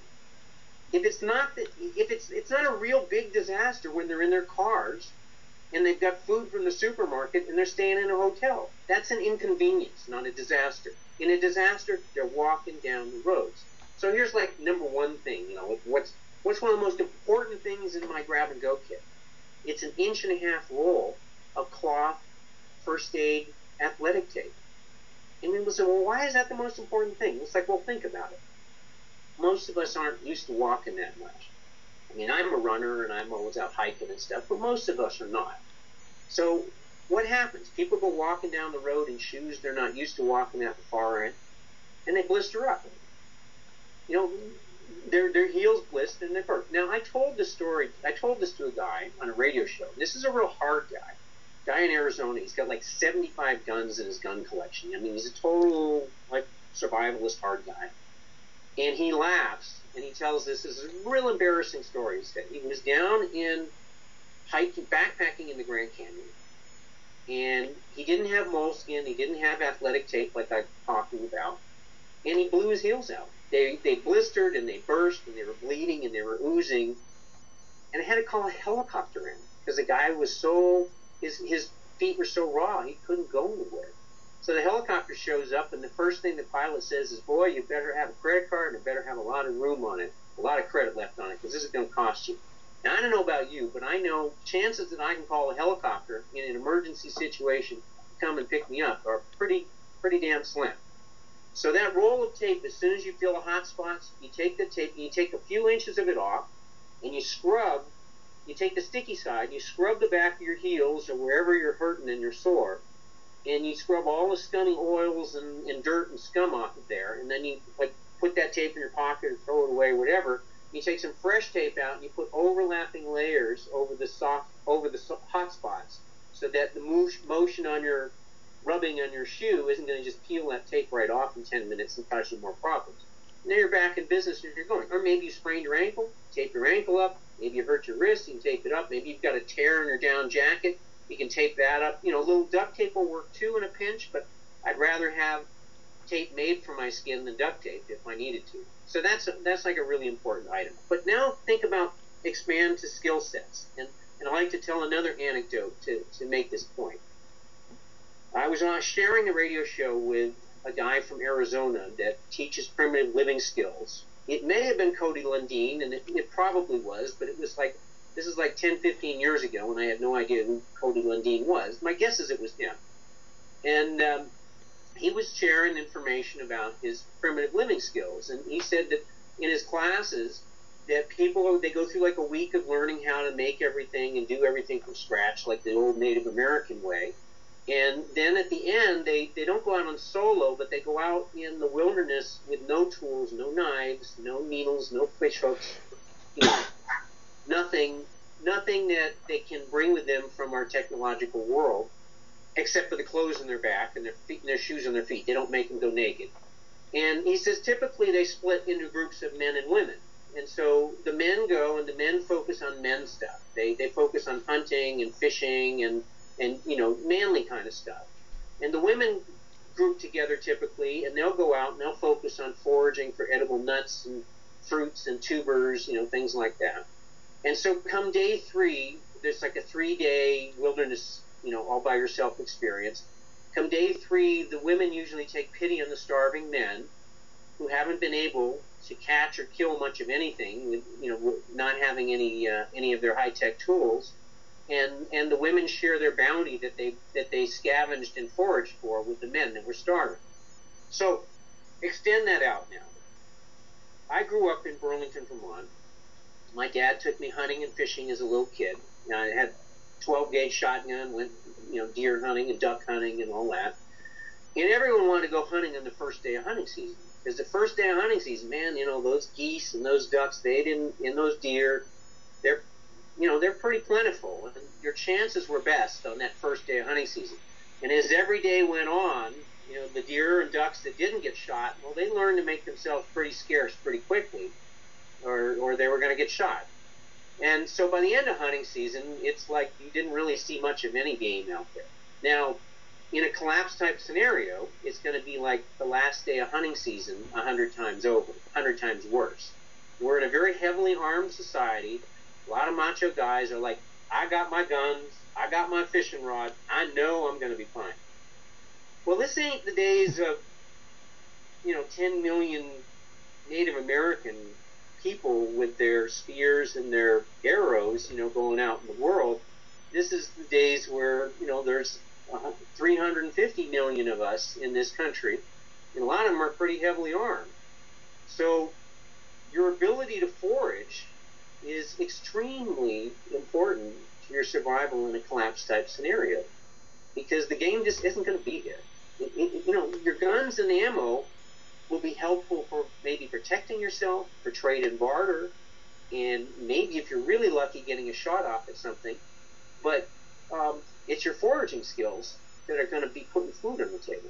And that's been seen time and time again. Like when the Soviet Union collapsed, in the 1990s, when they came in on Christmas Day and said it's over, we're dissolving the Soviet Union, it's over. Well, two countries really relied on the supply line of the Soviet Union to keep things going. It was Cuba and North Korea. They basically didn't make much themselves, and they really relied on the Soviet Union for their gas, for their oil, for their technology supplies, for their defense, for their pharmaceutical and medical supplies. Well, Soviet Union went away in one day. It's gone. And so all of a sudden, Cuba and North Korea had to fend for themselves. Well, what happened? Well, in North Korea, 10 million people died and starved to death. If you weren't part of the government, you were out of the pipeline. So every mouse, every rat, every cockroach, every gecko was, scooped up and eaten. Grass was pulled up to eat the roots and boil the roots, just like the Gulag Archipelago in the Soviet Union, when they used to feed the prisoners on a stew made from boiled grass. That sounds delicious. Well, it worked. Tree bark was stripped, all of that. So the people who could forage in the hills for edible roots, nuts, tubers, whatever, they did best. And also the people who knew natural medicine, who could do medicine from herbs and from collected things out in the hill country, they did best. People in the cities didn't fare very well unless they were part of the pipeline to the government. Now in Cuba is a different story. Cuba, of course, it's a more pleasant, more tropical climate, but the Cuban people kind of banded together in the government, and they shifted from an oil-based agrarian economy to, draft animals and natural fertilizer instead of chemicals. They shifted from a pharmaceutical-based medicine to homeopathy-based, then herbal-based medicine. The average Cuban lost 25 or 30 pounds. They lost 30% of their caloric intake, got reduced, but nobody starved. People actually got healthier, and life went on. So there's sort of two different ways of doing it. So in the hopeful future scenario, then people become healthier. People live a more sustainable lifestyle. People lose weight, they get healthier, they get more community. It's really, strength is more in numbers than the lone wolf. I mean, we idealize this idea of the lone wolf survivalist with, his tons of ammo and his assault weapons and his night vision goggles, and he's going to fight off the starving hordes and keep everything for himself in his little clan. The zombie apocalypse. Right. But then the other side is the community and the village, and I'll admit, cities are going to be, if things aren't working and supplies aren't moving, you don't want to be in a city, because there just ain't going to be enough to go around by any way, shape, or form. But in a community, you can share, you can watch each other's backs, you can share talents. Somebody's a healer, somebody's a doctor, somebody can set a broken leg, somebody can stitch a wound, somebody can play music and entertain, somebody can be a blacksmith, somebody can throw pottery, somebody can, make clothing and weave and spin and all of that. And not one person has to do it all. So really the kinder, gentler view of the future is the future that I want to see happen. And I'm really not crazy about the zombie apocalypse view. Mm-hmm. And if I have to shoot a whole bunch of people to protect my food, that's just not me. And so, yes, maybe I'll be too kind and not a cutthroat enough to survive in the future, but maybe it's that kindness and that working together with other people in a community that right. will give me a reasonable life through the future that's not a Mad Max zombie apocalypse horrible way of surviving. And if I don't shoot you first, you'll shoot me, and if I don't eat you, you'll eat me, and that's it. Exactly. And it can be said that maybe some of this zombie apocalypse television programming is just that, programming to get people into that mindset of, instead of cooperating, preparing to go to war with each other. And I do find that unfortunate as well. And I can see in the last couple of years, Matthew, the influence that some of this television programming has done. Well, you've certainly seen the militarization of the police force in the United States, and people shooting unarmed people, Right, they did a drill down in San Diego. Questions later. They did a drill where they simulated zombies that they had to shoot down about 2 years ago. So that was definitely very, very disturbing. So I'm with you in that hopefully we can prevent that type of a scenario, which is why I wanted to ask you what you would recommend to people in different scenarios. For example, what if someone's watching this in the city and they're not planning to go off the grid ever until there's an event that forces them outside of the grid or forces them to flee the city? I want to get your advice for those people that intend to stay in the city indefinitely. And then there's also other scenarios, say someone is able to get outside of the city and they're en route somewhere, what advice you might have for them, what they might want to put in their car. But I also want to touch upon those that either already are off the grid or have the intention of creating their own off-the-grid community before these events unfold.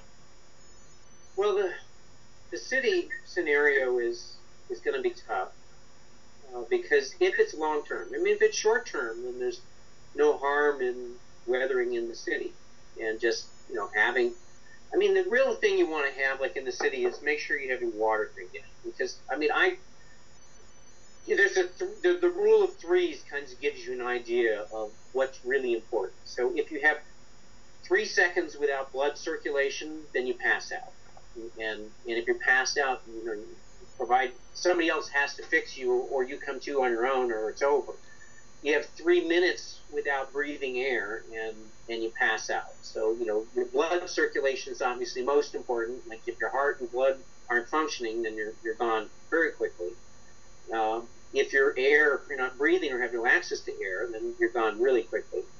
The next thing is if you have 3 hours in extreme heat or extreme cold, you might be totally incapacitated. Now, that's a general guideline. I mean, if you fall into ice water, like on the Titanic, it could be 10 minutes and you're incapacitated. So it's a general rule. And then there's 3 days without water. And again, it's a general rule. But if you have to be active and it's fairly hot weather and you're physically active, people start dying after 3 days without water.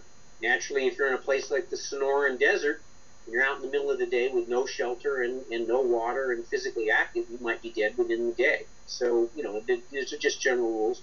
Most of us in America could live at least 3 weeks without food. You may not like it, you may not feel good about it, but I know I fasted for, as long as 10 or 14 days at times in my life. And once you detoxify from the fast, I was able to go on 3 to 5 mile runs. I once ran 10 miles after a week-long fast through at high elevation in cold weather. And I wasn't running at maximum speed, but I ran 10 miles through, with a lot of elevation gain, a lot of drop. Of course, I was a younger man then, and quite the athlete. But I did that with 10 days of no food, no solid food for 10 days. I was able to do that. So people can do a lot more than they think. But what the point of that is water, how important that is. And in a city, if the power's out, there's not going to be any water pumping. Mm-hmm. So think duck ponds. And I know it's not a very nice idea, but think duck ponds. Like, that's your water source. That's what you're going to be getting. Where does 10 million people poo and pee? Where do they drink? And when they're pooing, 10 million people are pooing and peeing outside, you want to drink that water untreated. So if you are going to stay in the city, think about my water supply and how am I going to purify that water if I'm drinking out of the duck ponds along with 10 million other people who are pooing and peeing all over the place. So now, simple things like you don't have much money, a gallon of Clorox bleach. With 5 drops to 10 drops of water, you can purify a quart or liter bottle of water with Clorox bleach. Now, the Clorox it's not perfect. If it's kind of cool water, you should let it sit a half hour. If it's really cold water, you should let it sit an hour or two. If it's like ice water, it should sit 4 hours.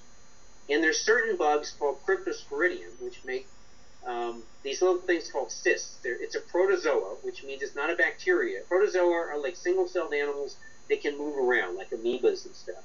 So Cryptosporidium is a protozoa, parasitical protozoa.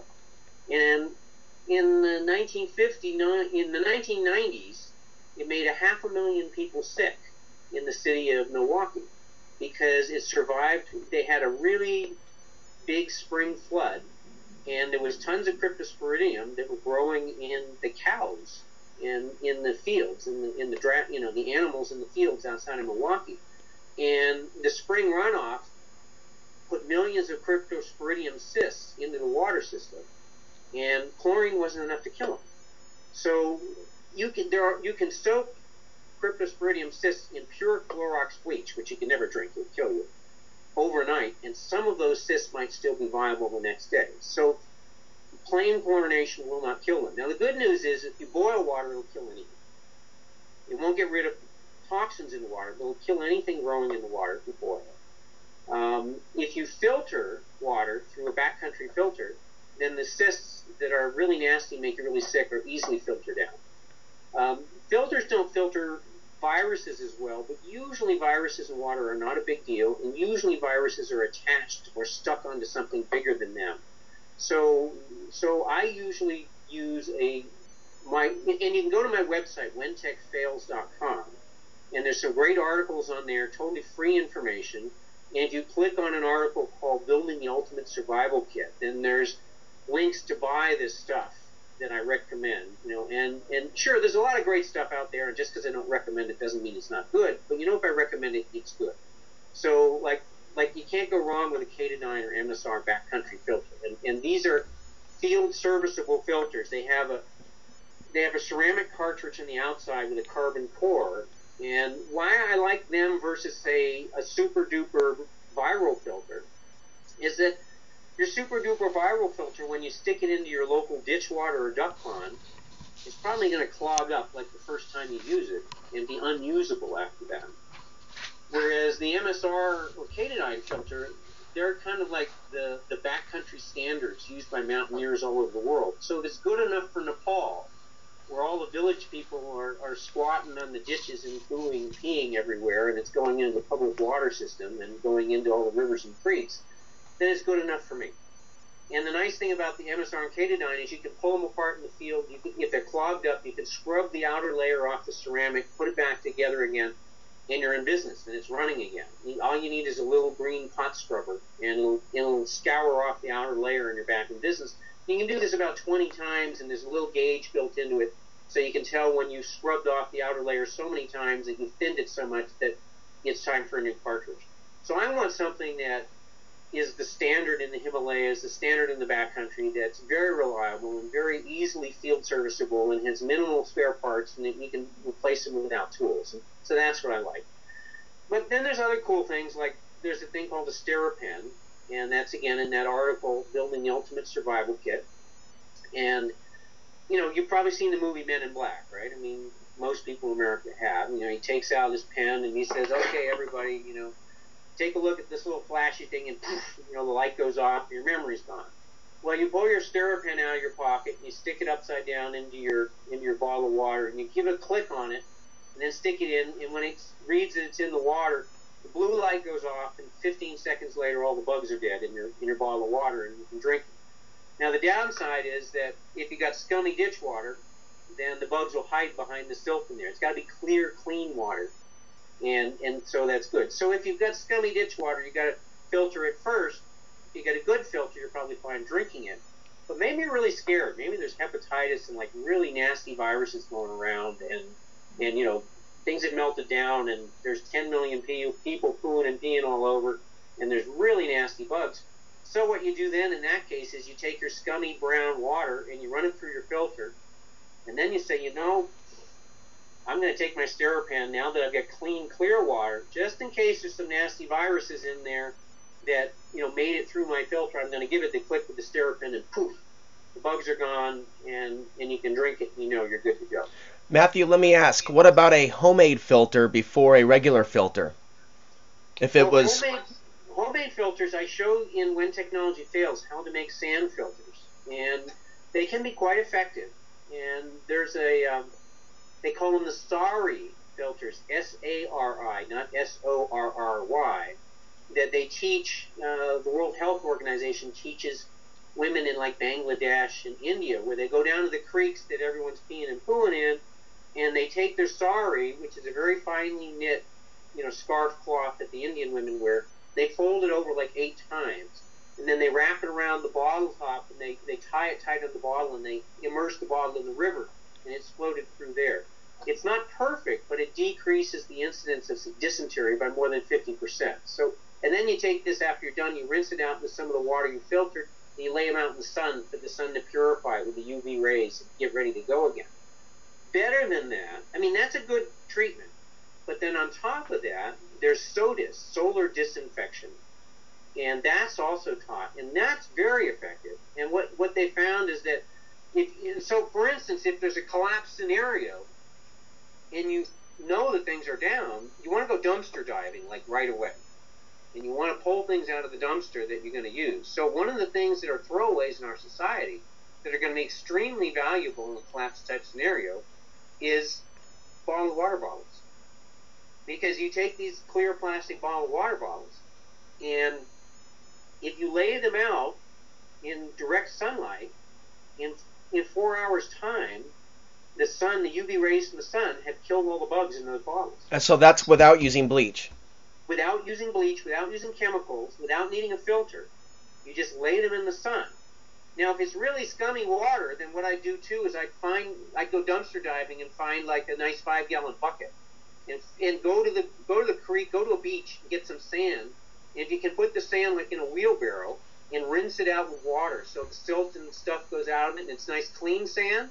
It's called washed sand then. And then you put this in, if you can, a 50-gallon drum.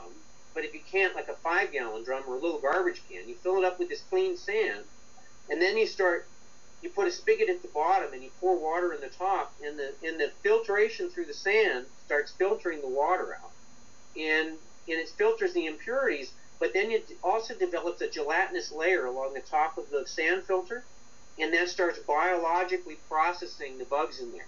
So the gelatinous layer of stuff that's been filtered out in the top layer, friendly bacteria like probiotic bacteria start growing in that gelatinous layer, and then they'll start eating the bad bugs and purifying it. So these are things which, sure, if I've got my high-tech filter, I'll take the high-tech filter any day. But if I don't, then solar disinfection and sand filters are definitely the way to go. And sorry filters, taking that very fine cloth, folding it over 8 times and strapping it around your water bottle before you immerse it. And those are all ways of drastically reducing the bacteria count in your water and allowing your own body's immune system to handle the reduced bacteria count that you're getting. It's kind of like the more overload you have, the more chance that the higher the bacteria counts, the more chance it's going to overload your immune system and make you sick. And so you want to give your body the best chance, the best shot it has at preventing you from getting sick. Because let's face it, and talking about getting sick, let's go into one of the most important items in my grab and go kit, which is a colloidal silver generator. And people say, well, what is that, and why would I want a colloidal silver generator? And you're probably familiar with it, and many of your listeners probably are, but some of them probably aren't. And well, 2,000 years ago, Alexander the Great didn't know a thing about germ theory. But he knew that if he stored water for his troops in silver urns, that they didn't get sick.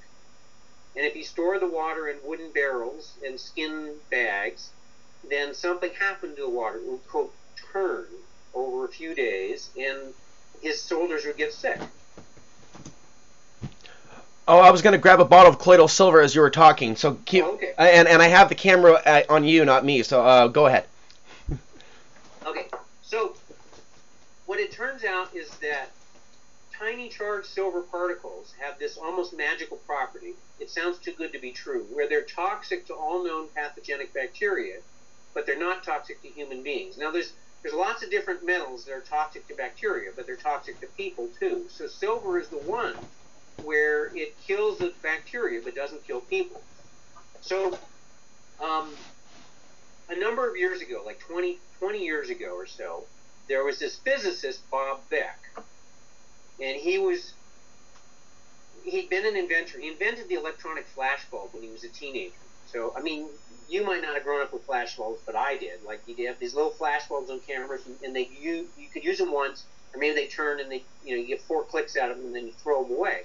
So when he was a kid, the way flash camera happened was they'd have a big old-fashioned camera with the big hood, black box and the hood over him, and a guy would hold up a pan with this explosive powder, flash powder in it, light a spark, and go boom, and it would, big flash of light would happen, and it would put enough light on the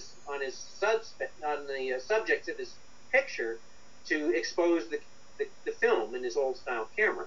Well, when Bob Beck was 16 years old, he figured out how to make a neon flash bulb that electronically made a flash instead of this flash powder, because people were always dying and starting fires with flash powder and getting burned up and exploding their chem labs and stuff like that. And so anyway, when he was an older guy, not very old, he was in his mid-40s, his health was failing. And the doctors basically said, well, Mr. Beck, there's nothing we can do about it. I mean, some people, you've led a sedentary lifestyle, unhealthy diet, and, some people age sooner, and it's over. I'm sorry. In your case, you aged kind of prematurely, and, your bad health is nothing we can do. So he said, well, I'm not going to take this lying down. He said, I'm a physicist, and I'm an inventor, and I'm on the board of directors for all these medical companies. So he started pouring through medical research documents and things, and he came up with several little devices that he made on his own to improve his health. And they work quite well. It's now called the Beck Protocol. Well, one of the things he read was a book, and this was confusing to me for a while. He read a book by Robert Becker, who is the medical researcher, an orthopedic surgeon in the medical research, who researched the body's microelectric healing mechanisms.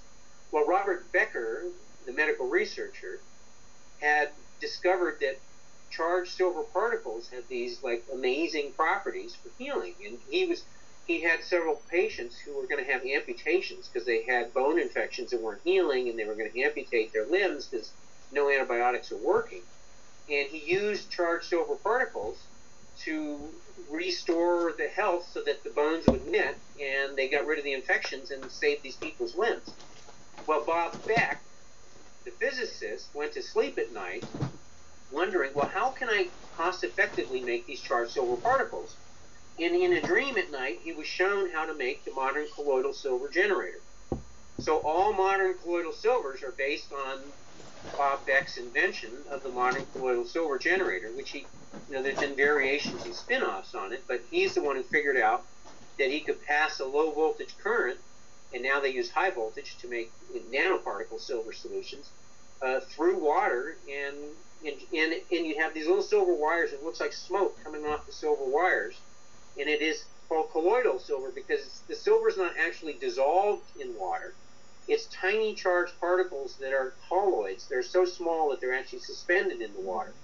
And so modern colloidal silver is all based on Bob Beck's invention, which is based on Robert Becker's groundbreaking medical research. So anyway, that's the history behind the colloidal silver generator. Now, you can buy colloidal silver, and it can be kind of pricey. And I do buy nano silver myself because there's data that indicates that nano silvers are more effective against viruses than colloidal silvers are. So I buy nano silver solutions. Let me go ahead and pause and find it. I'm going to find I think you sent me something a couple years ago about ASAP. Yeah, that's correct. Okay, here we go. I just want to do this now that we paused so I can hold this up. Okay, so let me go ahead and go to split screen. So tell me about this particular brand, ASAP Solutions. Okay, now I'm not saying there's no other people who are just as good as them, but like in the late 90s, I think, somewhere around then, or 2000s, these guys had a mining company called Clifton Mines in Utah, and there was a glut in the market from offshore mining, and it drove the price of silver down to where it was costing them more to mine and produce their silver than what they could sell it for. So they thought, well, is there any way we can use our silver for something that's beneficial, that can keep our employees going and the mine going? So they started looking at colloidal silvers, and they developed a high voltage process to make colloidal silvers. And then they started realizing that something different was happening with their silver. It was kind of like a super silver. And they started putting some science, they put a lot of money into it, and they ended up patenting it. And they found that their high voltage process was making a nanoparticle silver, extremely tiny nanoparticle silver, and that it behaved differently from regular colloidal silvers. And they found that it deactivated viruses. Well, fast forward a little, the hired a guy at a National Institutes for Health lab in Utah State University, I think in Ogden, Utah, to do some medical research to prove that it was effective against viruses. Now, this guy that they'd hired, this researcher at the university to head up this study, had just read an FDA paper saying how colloidal silvers were bogus and they're toxic and they're really terrible and they should be all shut down. And he firmly believed in the validity of the FDA paper. So he did 3 times the work he was hired to do with the intent of showing how terrible this ASAP stuff was from American biotech labs and shutting them down. And instead what he proved was that the toxicity level was so low, you'd basically have to drink like a swimming pool's worth of it to be toxic, and that it was less toxic than, far less toxic than, say, an aspirin in most pharmaceutical medicines, and that it was more effective against viruses than any known antiviral medicine, including Tamiflu. And so he ended up quitting his job and going to work for ABL because it was so amazing. And in fact, I saw this video that he showed of a woman who, she felt so terrible. She had MRSA, methicillin-resistant staph infection. She'd gone in for a double mastectomy, which is bad enough. I mean, they're cutting her breasts off and throwing them away. And then she'd gotten an infection from the hospital with methicillin-resistant staph infection, a very, very antibiotic-resistant superbug. So her chest, her whole chest was all rotting flesh. I mean, it was amazing. She'd been living for a year on these super antibiotics that they barely kept her alive with, but she just, what a torturous thing. It was like a huge open, rotten wound.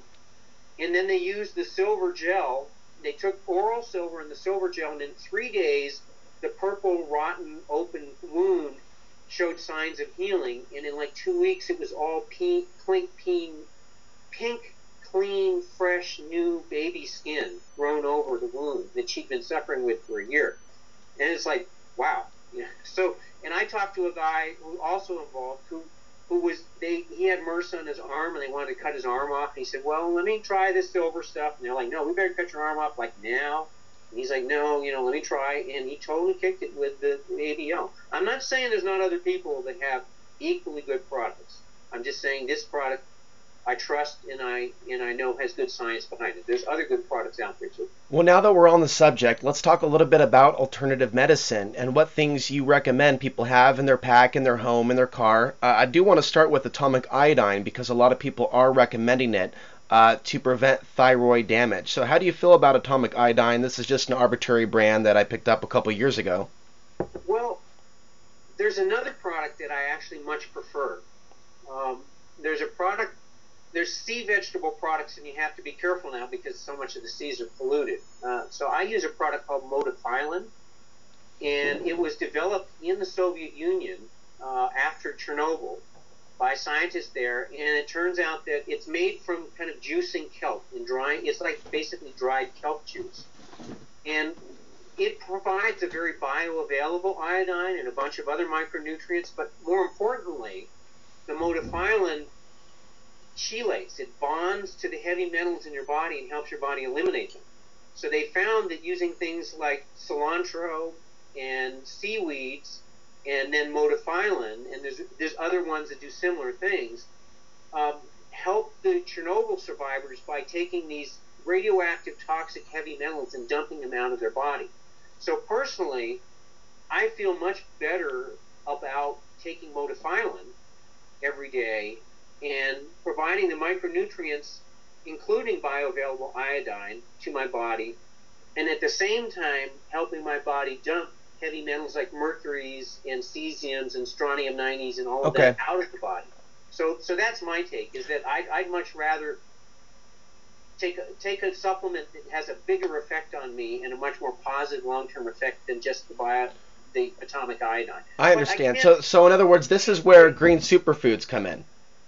In terms of superfoods come in. Definitely green superfoods are a good thing to have, and I've got some of the same ones here, and I tend to juice them. My wife just died recently of cancer, of a blood-bone cancer, and I really, she was a very strong-willed person. It's still hard to believe that she didn't kick it. I believe that I had alternates that would have saved her life, but I couldn't force them on her. And, I mean, for one thing, she'd never allow me to force anything on her. And, initially she was so sick by the time they figured it out that I felt that radiation and chemo was the only way to get her away from the cliff. But then my son and I were both convinced that if we didn't get her switched off that into alternates, that the radiation, that the chemo would kill her, which it did eventually. And her body started crashing more from the chemo than the cancer. But in the meantime, one of the friends, a freeze-dry guy, you might have known or heard of him, he told me he said, Matt, I know this guy, Jerry, who 33 years ago had stage 4 metastasized cancer. He had two huge masses in his colon. It had gone into his liver and into his pancreas. He had a death sentence. And he was being seen by a large, well-known clinic associated with the Mayo Clinic. It wasn't Mayo, but it's one of their associates. And they basically said, they did all the PET scans and they did the CAT scans, CT scans, and the biopsies, and said, you've got it. It's over. There's nothing you can do. We can cut and paste and give you a little time, but that's it. Well, Jerry's best friend, or one of his close friends, was a naturopath. And they designed a very high greens diet, lots of juicing and greens, highly alkalizing diet. He did a lot of baking soda between meals to improve the alkalinity of his body. He drank pH 8 to 9 waters only, and he kicked it. I mean, he lost like 70 pounds, but he was a pretty big guy when he started, and he totally kicked it. And then people started calling him from all over the world and saying, look, I've heard you kicked stage 4 pancreatic cancer, and no one survives that. And, I'm dying, I've got cancer, and please, can you help me? So he ended up having a 30-year career of coaching people, and he'd actually been a pre-med student before and wanted to go to med school, but the local tuition got raised to the point where he was married and he couldn't afford it. And so anyway, he charged like minimal dollars, and his success rate is, out of about 350 people he's coached, he's lost 5. So he's got a 98+% success rate. And then I was also connected with this guy, Glenn Stone, who 20 years ago had been doing a fruitarian diet, and he was associated with another naturopath, Dr. Young, who wrote the pH Miracle book. And Dr. Young said, you feel really good on this fruitarian diet, but it's a really acidifying diet, and you're going to give yourself cancer if you don't watch out. And he ignored Dr. Young because he had all this great energy, and he felt wonderful in the fruitarian diet. It's like, I feel so good, how could that happen? Well, he ended up having stage 4 esophageal and colon cancer, and he went back to Dr. Young and worked with him to do the high greens alkaline diet with herbs and baking sodas and mineral salts to alkalize the body. And he kicked it.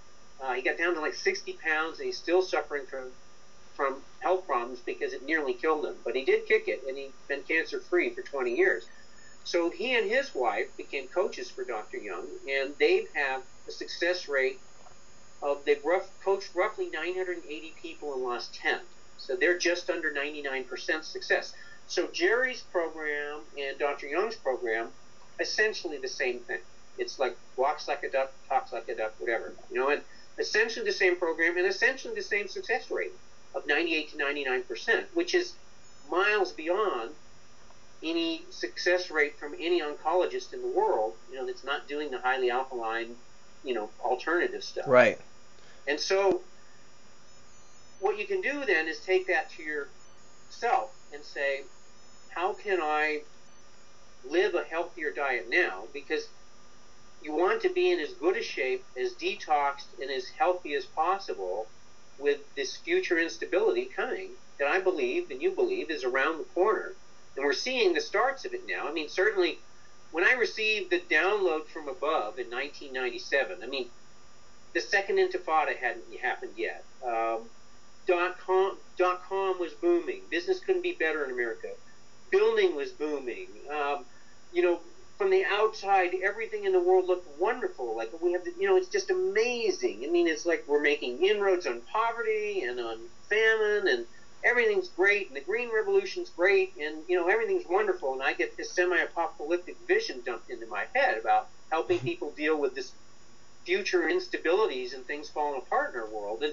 And so, well, now, 15 years later, it's like, well, duh, yeah. I mean, the world now doesn't look nearly as rosy as it did 15 years ago. We've had the tsunami, we have the massive droughts in California, and we have the weird weather in the East Coast where it's freezing.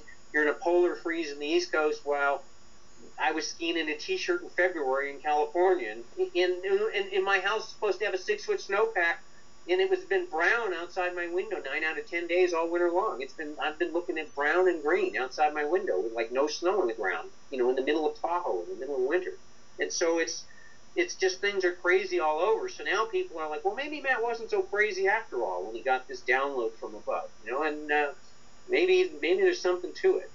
That's right. It's been a busy last couple months with the polar vortex and with the earthquake swarms on Mount Hood and the recent earthquake in Los Angeles and the recent 8.2 earthquake in Chile. And there was another earthquake after that, I think a 7.8 or 7.9. Right.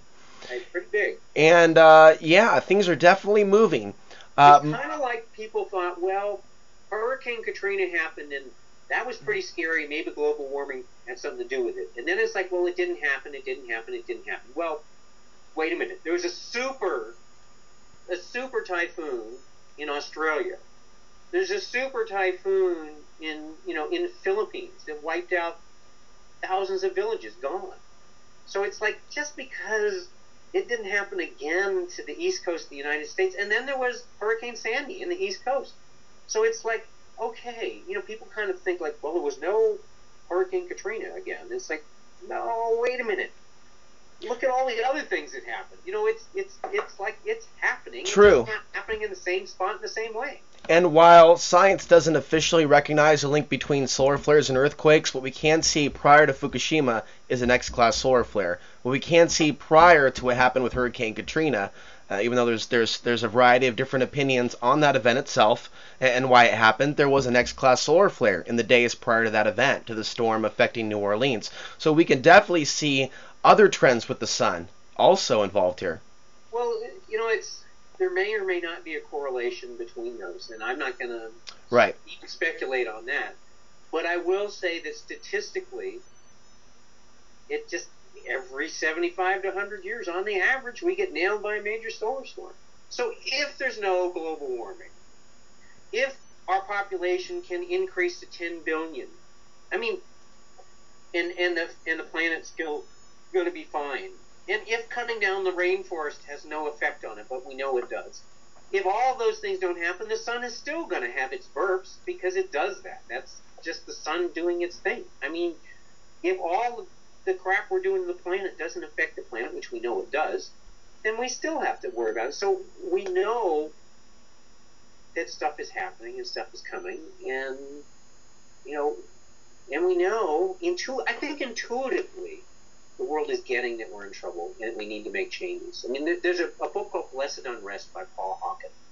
And I think when he first wrote it, he researched and found there was 500,000 independent organizations that had started around the world based on sustainability and social and ecological change in the planet and transformation of the planet.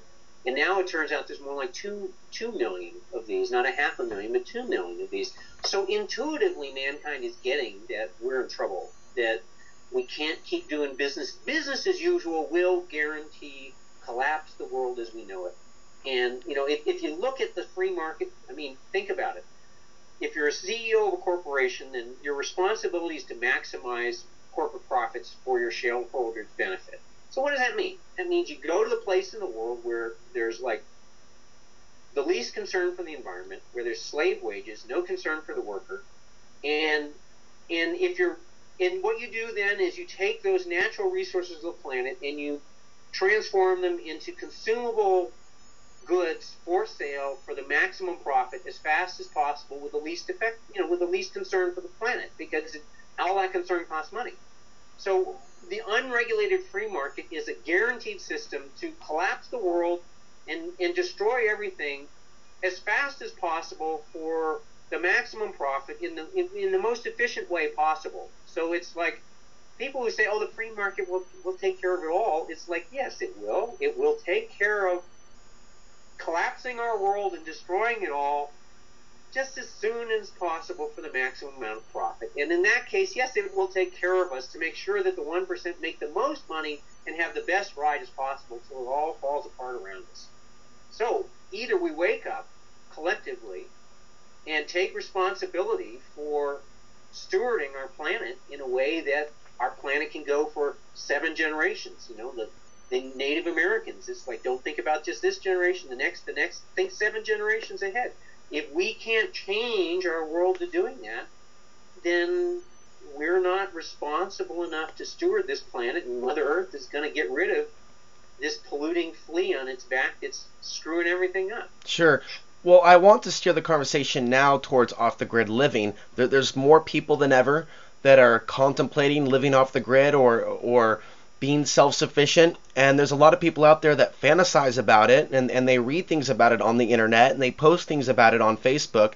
There's also a belief that some people have, people that I know, people that watch this YouTube channel, that think that all is lost. What's the point? They'll just come after us and shut us down. Without getting into the fear aspect, how do you give someone hope that feels overwhelmed when they think that they need to have all of these things to live off the grid, whether it be money, whether it be, you know, a large chunk of land? It's not necessarily easy for some people that have invested so much of their life in the grid itself and a career. So where would you start in giving people some inspiration? Well, most of us, especially in this day and age, don't have the money and the wherewithal to go build a wonderful survival retreat on 10 acres with a full solar thing and a pumping well and a great gardens and all of that. Now, I'm not saying that that's not a wonderful goal to have. In fact, it's a goal that I have. But like many others, I'm in that situation where I took some huge financial hits. First time my wife got sick and I went way under in a building project, and then I tried to work myself out of it and work myself into almost $1 million in debt. Well, I've gotten most of the way dug out of that, but it's not like I've got a big giant savings bank and I can go do this. So my goal is to do that. Well, so then think partnership. Think, how can I do what I can do within my means? So if you don't have the money, think about, what skills can I develop? Can I develop my self-healing skills? Can I develop my herbal skills? Can I develop my foraging skills, my ability to live off the land? I mean, it doesn't take any money to go forage for edible fruits and things outside. What can I do if maybe I'm older and I don't have like much health and much strength and vitality, but I have money? Then maybe I can stockpile some goods and things.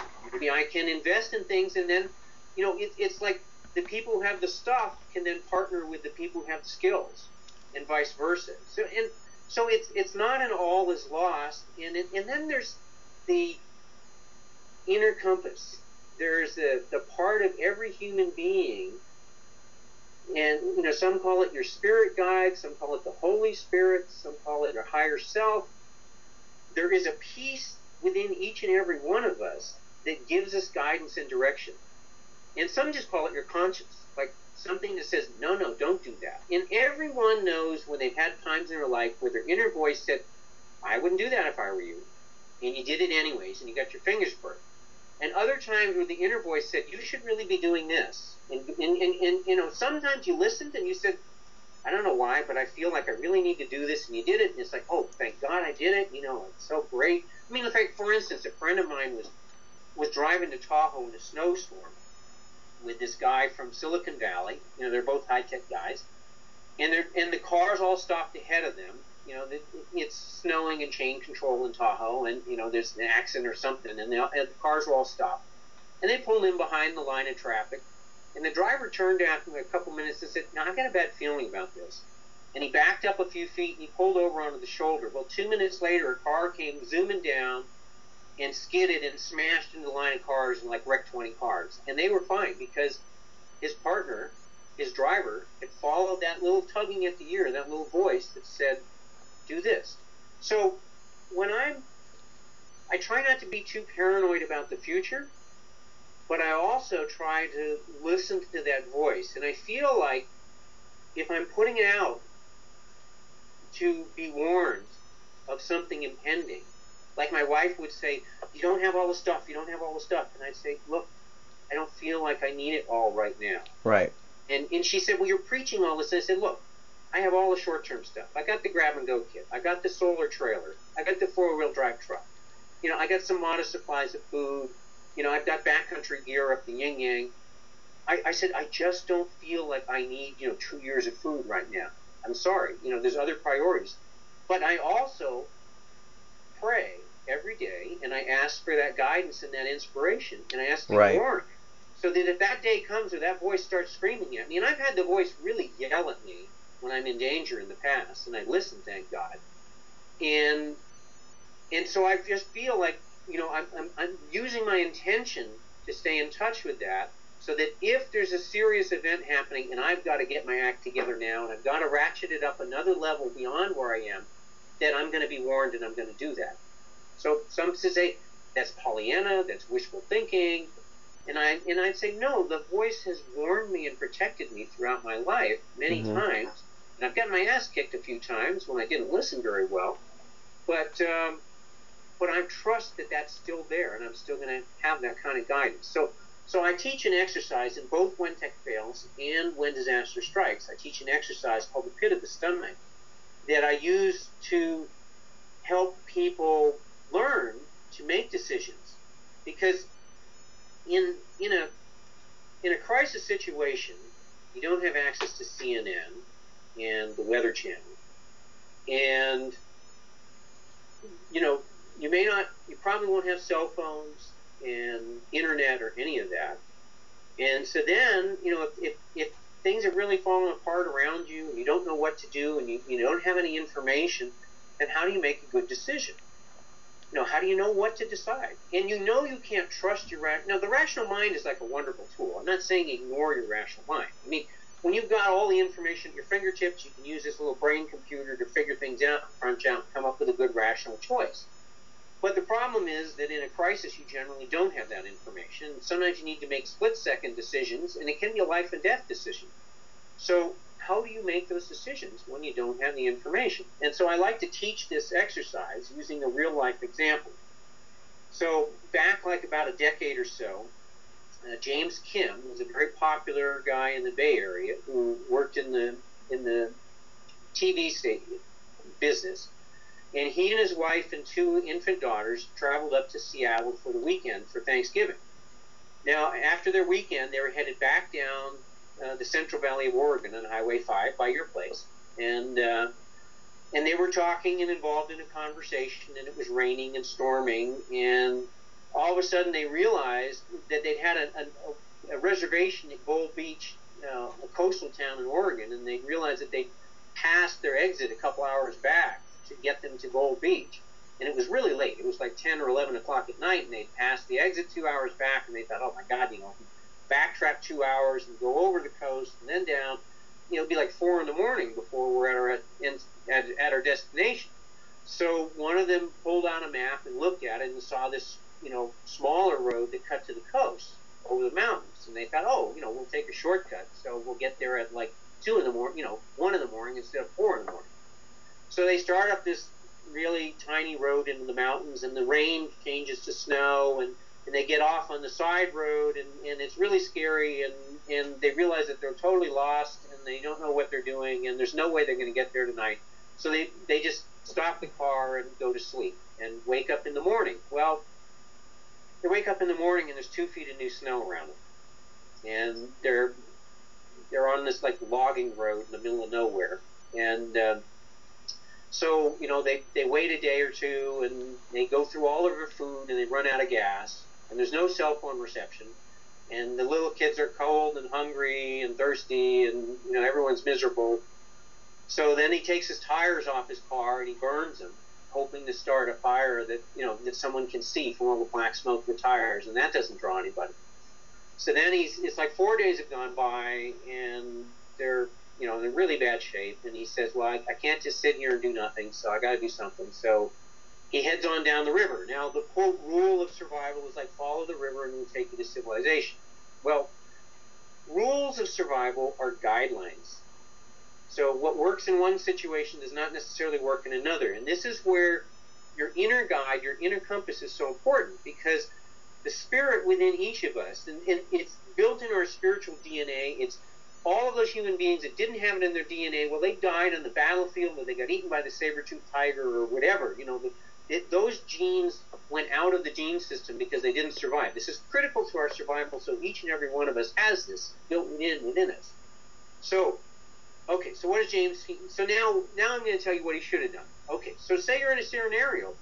You know you can't trust your mind when it's changing its mind every few minutes. When you think, oh, I think I should do this. And then it's like a minute later, oh, no, maybe I should do that. And then, oh, no, maybe I should do this. Well, okay, time to shut up the mind, because you can't trust what it's deciding, because it's changing its mind every minute. You can't trust it. So then what you do is you offer a little prayer. If you're spiritual, then you ask Jesus for help, Buddha, Muhammad, I don't care. Holy Spirit, or generic, if you don't believe in any higher power, just say, please help me. And, you know, believe me, people usually get a little bit of religion when they're in a situation like that. So you could say, accept the possibility there might be a higher power that might be able to help you. So you ask for help. Then what you do is you focus your awareness on your dantian. It's the area between your belly button and your rib cage. Right here is like an energy center of your being. And you focus your awareness there, and you're going to try and shut the mind off. You're going to be thinking in pictures, because spirit works in pictures and feelings, not in rational thought. So your rational thought is failing you now. It doesn't have enough information, so you've got to bypass it and turn it off. So it sounds weird, but you feel like you're drawing energy here into your center and breathing it out, and feel a wave of relaxation go out your arms and legs, and keep breathing until you feel your stomach relax. Now, if you're in a tight situation, you might be tied up in knots. You might have to do this deep breathing and a little prayer for a while. And you might have to do a mantra like God is good, or Om, or Ram, or something like that, just to focus your mind and quiet the thoughts and relax. But when you feel that pit of your stomach relax, now you're going to think in pictures. No rational thought. So James Kim, back to James Kim, what would he do? Okay, he quiets himself, he calms himself down, closes his eyes. Now he pictures himself going down the river. In his mind, he sees himself hiking down the river. Like, is this a good idea? And so then you feel the pit of your stomach. And if you feel it clench into a little tight knot, or you feel it queasy, like you're sick, you know, kind of a nauseous feeling, it's like bad choice, bad decision. Mind says follow the river, but your body's saying, nope, bad choice. So then it's like, oh, wow, I thought that was right. So then you do some breathing and praying, you relax again. Now make another picture. Well, maybe I should go up on the ridgetop. Maybe I'll see, you know, somebody plane flying, or maybe I'll see like smoke from a smokestack from a chimney in a house nearby, or something like that. So, you know, that might be a good way. So you picture yourself going up on the ridge, and maybe in James Kim's situation, it's like, oh, my stomach clenches again. It's not a good choice. Well, what do I do? So then maybe he says, well, maybe I should stay in the car.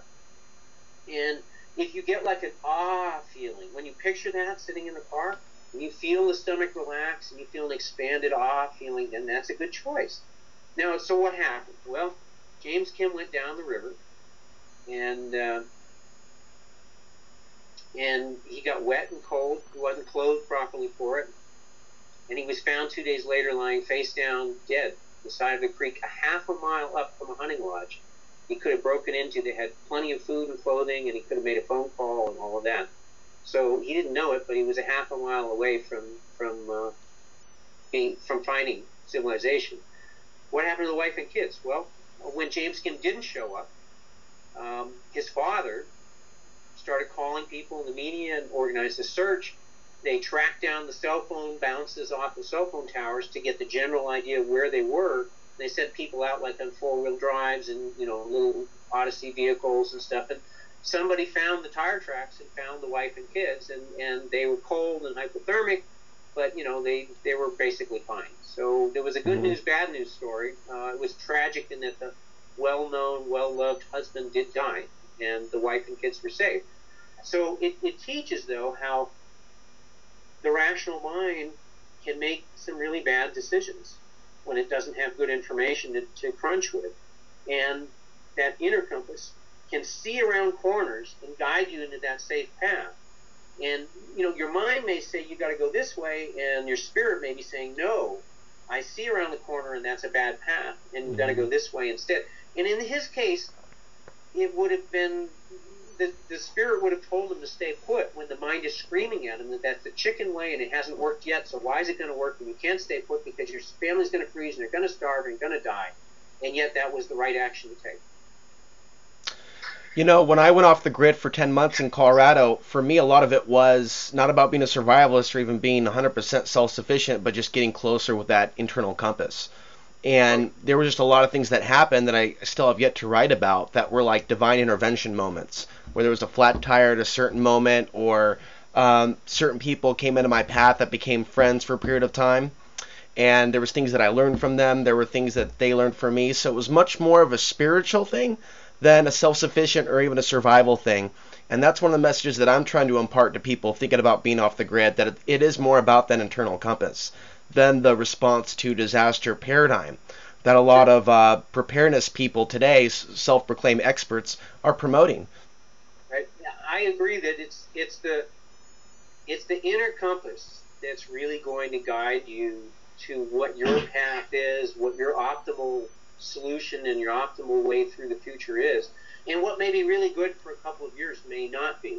And you may need to be a part of one community or one focus for a while, and then all of a sudden that compass may be saying, okay, you've been there, you've done that, you learned these things, now you need to go in the new direction.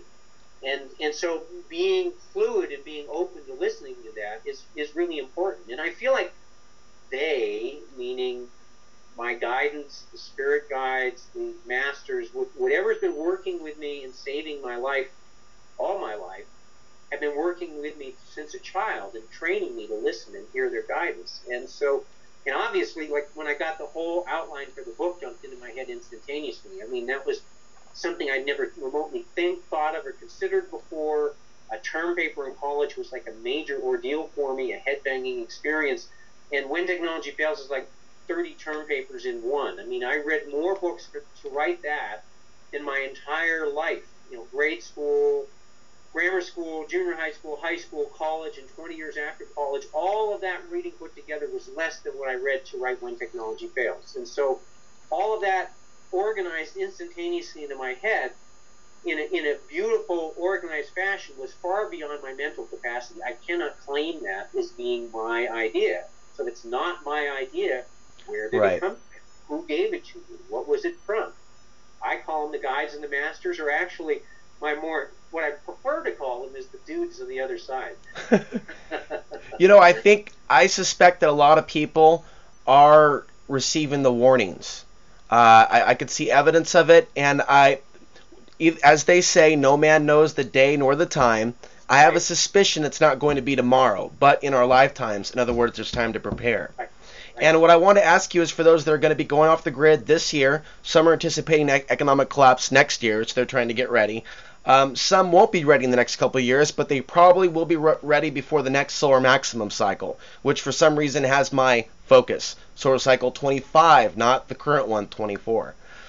What things would you recommend people do to make sure that they have all their bases covered if they're already going to be off the grid likely by the time this happens?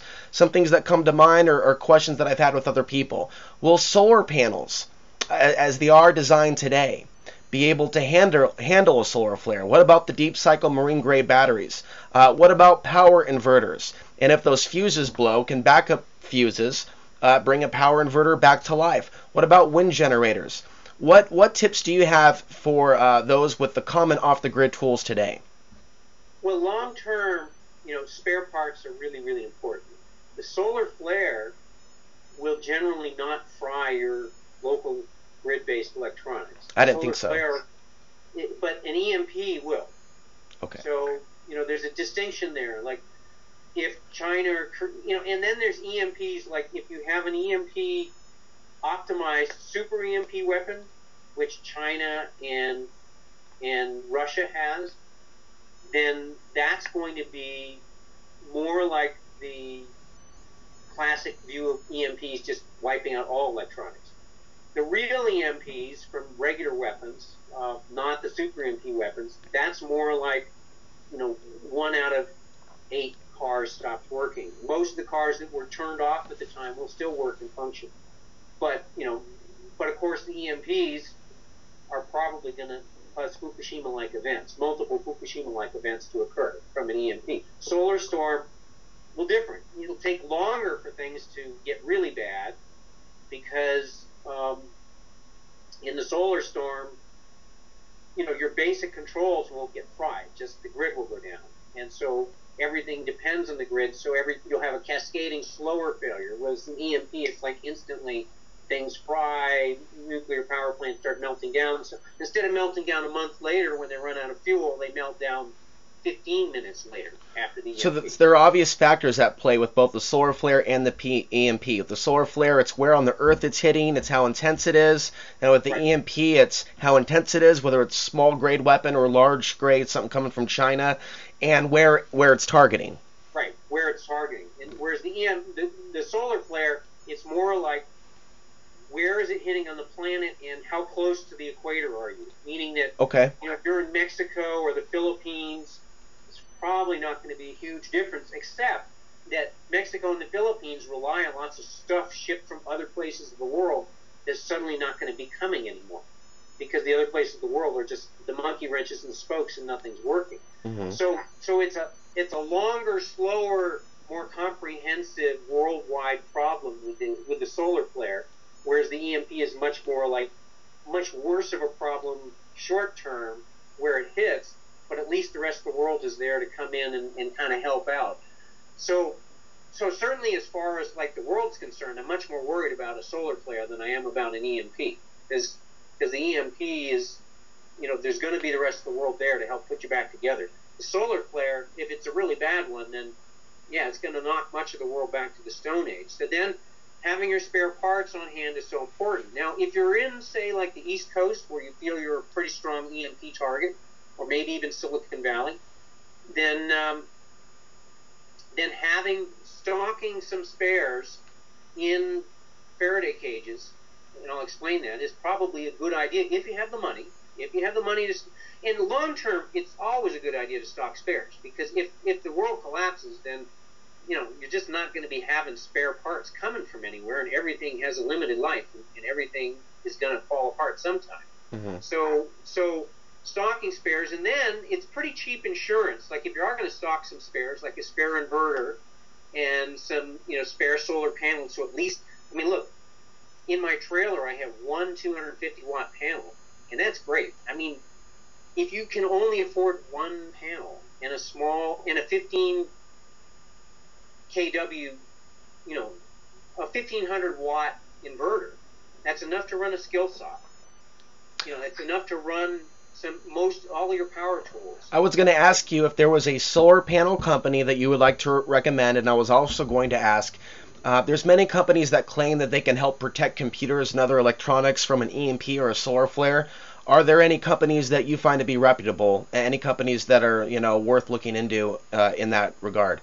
Well, there's a really good article, and the link to it is at the end of my 400 Chernobyls article, which is posted in full at whentechfails.com. And so, like, a lot of the stuff I'm talking about is referred to with hot links at the end of my 400 Chernobyls article.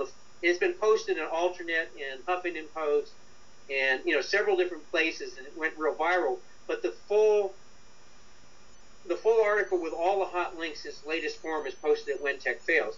And so Jerry Emanuelson has a website, a new science website, and he used to work for the DoD as an electronic tech, an engineer in the EMP section. And so he's got better advice about direct EMPs. But I'll summarize what I can recall that's good for everybody, the simple advice. One is that if you're not, there is a free downloadable U.S. military paper on grounding and bonding for EMP protection. And if you're not an electronic tech or an engineer, and you're not reading the article, don't bother trying to ground and bond to protect for EMP protection, because the buried stuff in the Soviet Union when they did their Kazakhstan test, it fried a lot of stuff with ground currents. So you risk doing more damage than good if you're not doing it right. So the best thing to do is to make what's called a double Faraday cage, which is essentially a Faraday cage is where you just a metal box, And what happens is when the radiation hits, the electromagnetic pulse hits, it electrifies with an electromagnetic wave the entire surface of the box, and the box kind of radiates to itself all around equally, and so the field is totally balanced around the box. It's called a Faraday cage, and so it shields things. Now, little teeny holes in the box, they're smaller, like even things up to, you know, 1/4 of an inch diameter, they're fine, because the electromagnetic waves are bigger than that, and so they don't like just squirt through the holes, so you're okay. Wires. So, for instance, a good Faraday cage is like an old refrigerator, but cut the cord off, because the cord's like an antenna to bring power inside of the cage. An old microwave is a great cage. Cut the cord off. A galvanized garbage can is about as cheap and as great as a cage as you can get. So, you know, so what you can do, and if you want to do more careful, then what you do is called a double Faraday cage, where you take like your electronic device and you wrap it in plastic to insulate it. Then you wrap it in like metal screen or aluminum foil, and you can tape that up to hold it in place. And then you do another garbage bag around it, and then another screen. So basically you have an insulating layer between any metal shielding screen and your device, and then you put another insulating layer, and then one more layer of metal around the outside, and that's called a double Faraday cage.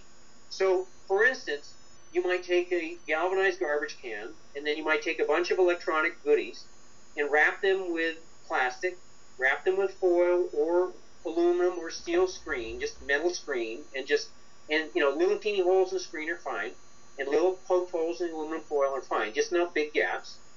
And then wrap it in plastic garbage bags again, and then throw a bunch of these devices that are single wrapped into your garbage can, and then you're done. You know, but make sure that the devices themselves, once they're wrapped in foil or screen, are double wrapped in another insulating layer, and then you can put them in. And then the outer box, the second layer of the Faraday cage, is your garbage can or your old refrigerator or whatever. Or you could take a room and just coat a room in your house or storage room and just no metal screen. In fact, my mother-in-law had a smart meter installed on her house in Reno, Nevada. And for 2 months, we didn't know the smart meter was there, and she was complaining that she was sleeping all the time, and she felt horrible, and she was really weak, and she's like in her 90s, and she's really, really healthy and vibrant. But she was just like, I don't know what's wrong with me. I just can't, I feel terrible, and I'm sleeping like all day long, and I never feel rested, and I don't get it. And then we found that the smart meters had been installed. So we tried fighting it, and they wouldn't take the smart meter off. But the smart meters, they ping each other, and they say, oh, the smart meter only does a little signal every now and then. And it's like, whoa. What they do is they ping each other so that they can unite it, send collective signals to the central station, you know, and so they're acting as like relay stations for each other, so they're really pinging like all the time and going off all the time. So it took us 1.5 years to get them to take the meter off. But what I did in the meantime was I put a 10 by 10 section of metal aluminum screen on the inside wall, 6 inches the other side of her smart meter. And I talked to a physicist, electrical engineer guy, and basically he said that the waves off the smart meter go linearly. They don't really bend around corners. And so by putting the screen right next to the meter, basically it shielded the whole house. It didn't shield her house from her neighbor's smart meter, but it shielded her whole house from her personal smart meter. And now the strength of the field goes with the square of the distance. So if you say 2 feet from the meter and 20 feet from the meter, at 20 feet you have 10 times 2, but the field goes down with a factor of 10 times 10, so it's 1/100th the field at 20 feet than it is at 2 feet.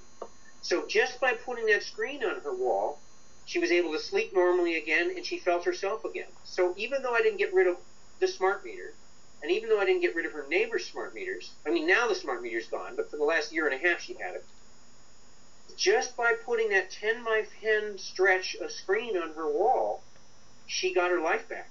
Mm-hmm. And it made that much of a difference. And you can't say it was a placebo effect, because for the first 2 months when she complained about how bad she felt, none of us knew she had a smart meter. None of us knew it was there. And once I covered that smart meter up with screen, she was fine. And that's definitely something that a lot of people have yet to learn about, the effect that these smart meters might have on our consciousness and our sleep states and our overall health, which returns us, of course, to the conversation of alternative medicine. I want to bring up coconut oil as well. There's been, I'm sure you've heard of it and have done research on it. I've only known about it about 2 years, and I've been coconut oil pulling on a regular basis the last 2 weeks. And I recently moved back to Oregon from Kansas City. There was a lot of toxins in my body that I brought back with me on the 80-hour Greyhound trip. So it's definitely been good to me. And I wanted to ask you about MMS, some other things. What else might you recommend in addition to colloidal silver that people check out? Well, elderberry extract is called like the medicine of the hill people. And there's an Israeli medicine called Sambupal, which is far more effective than Tamiflu as antiviral. So elderberry is a good thing to have in your backup kit. Oregano oil is a broad-based antibacterial, antifungal. I take oregano oil in capsules every day, and I use it topically on skin issues. Though it burns, so you've got to kind of mix it with other oils if you're directly using it on a wound or on a sore. It's pretty. It can really sting. The olive leaf extract is another broadband one. Modophyllin, like I say, is to chelate to heavy metals and to give you those micronutrients, broad-based from the ocean sea vegetables, very good. A lot of provided you're not getting radiation from, and that's what you got to worry about with sea vegetables now, is where is it processed from? I mean, used to be you get great stuff from Japan, but I sure wouldn't want to get any kelp or sea vegetables processed from Japan now, that's for sure. Well, let me ask real quick. There's concern about a Fukushima plume coming in, not to deride what you're saying now, but do you think that there are certain measures people should take in the next couple months in terms of atomic iodine, as others are suggesting?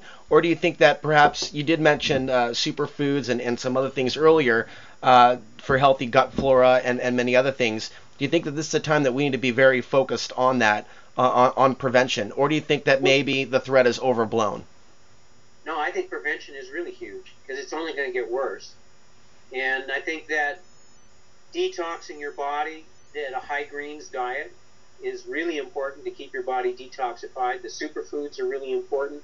And then you worry like if things really fall apart, you're going to have no access to superfoods anymore. I mean, like every morning now, I make a tea with a handful of goji berries, and I put boiling water in a cup with a handful of goji berries, and I start my day. As it cools, I munch down the berries and I drink the tea. And I'm taking 6 capsules of modophyllin every day to chelate the heavy metals and keep them out. And that's giving me the bioavailable iodine and keeping my thyroid filled with iodine. So, let me ask a more specific question. Is some of the stuff risky to take if you don't know what you're dealing with? I don't know Okay. enough. I'm not enough of an expert on nutrition and iodine to say. I think that I have heard, you don't want too much iodine in your system. And I've also heard you want a bioavailable iodine, and not, just taking iodine is not necessarily good. Iodine is a poison. It kills bacteria, it kills viruses. You can purify water with it. It's a poison, and it has negative health effects if you have too much. So you're applying the common sense that we all should have. We need to eat better. We need to get the nutrients in our diet, not look at some of these easy fixes. Right. Now, if it's a diet, if you're taking a supplement that is made from food, like if you're food-based vitamins, then great. Then it's in a form your body can recognize and absorb. If it's a superfood-based green additive to your shake, then provided that the people who are making it are reputable and it's made with organics and not non-organics, and it's real organics and not bogus organics, then that's great. But you got to do your homework, and just because Whole Foods has it, the same people who are giving money to defeat the labeling GMO things, the Safeways and the Whole Foods, they're also probably the number one sellers of organic products in this country.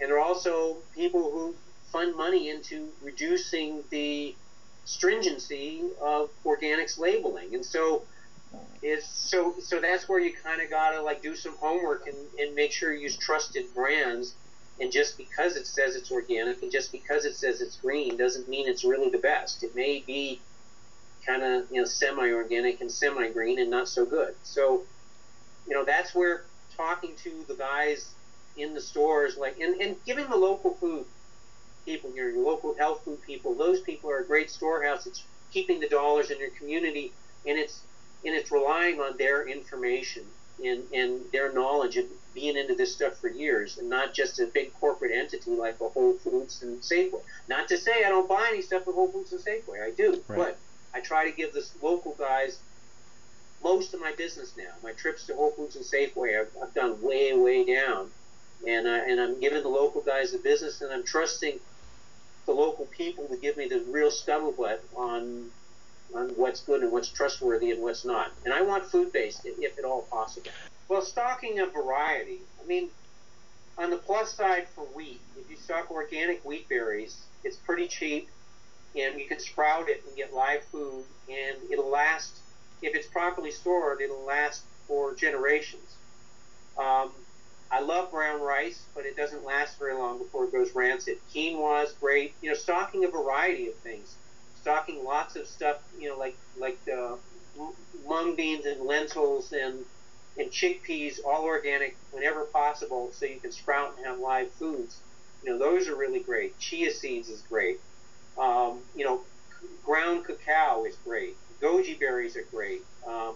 Acai, I don't know, I've never seen any dried acai, but it's a really good superfood. So while you can still keep it in your refrigerator and freezer packs and blend them up in your smoothies, you know, they're great.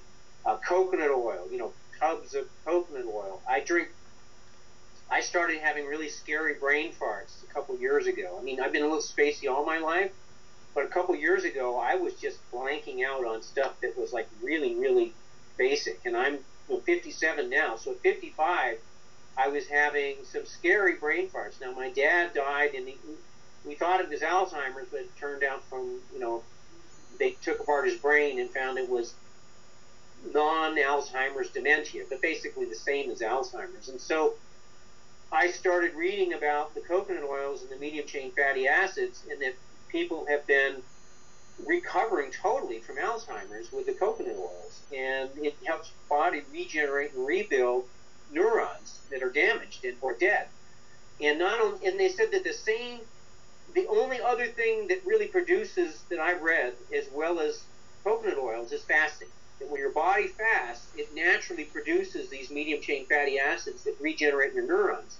Mm-hmm. So one of the best things you can do to prepare yourself for the future is to start doing cleansing fasts during the year for multiple reasons. One is, when you do the fast, and I highly recommend you do enemas with the fast, because and it seemed like a bunch of bull to me when I first got talked into a fast.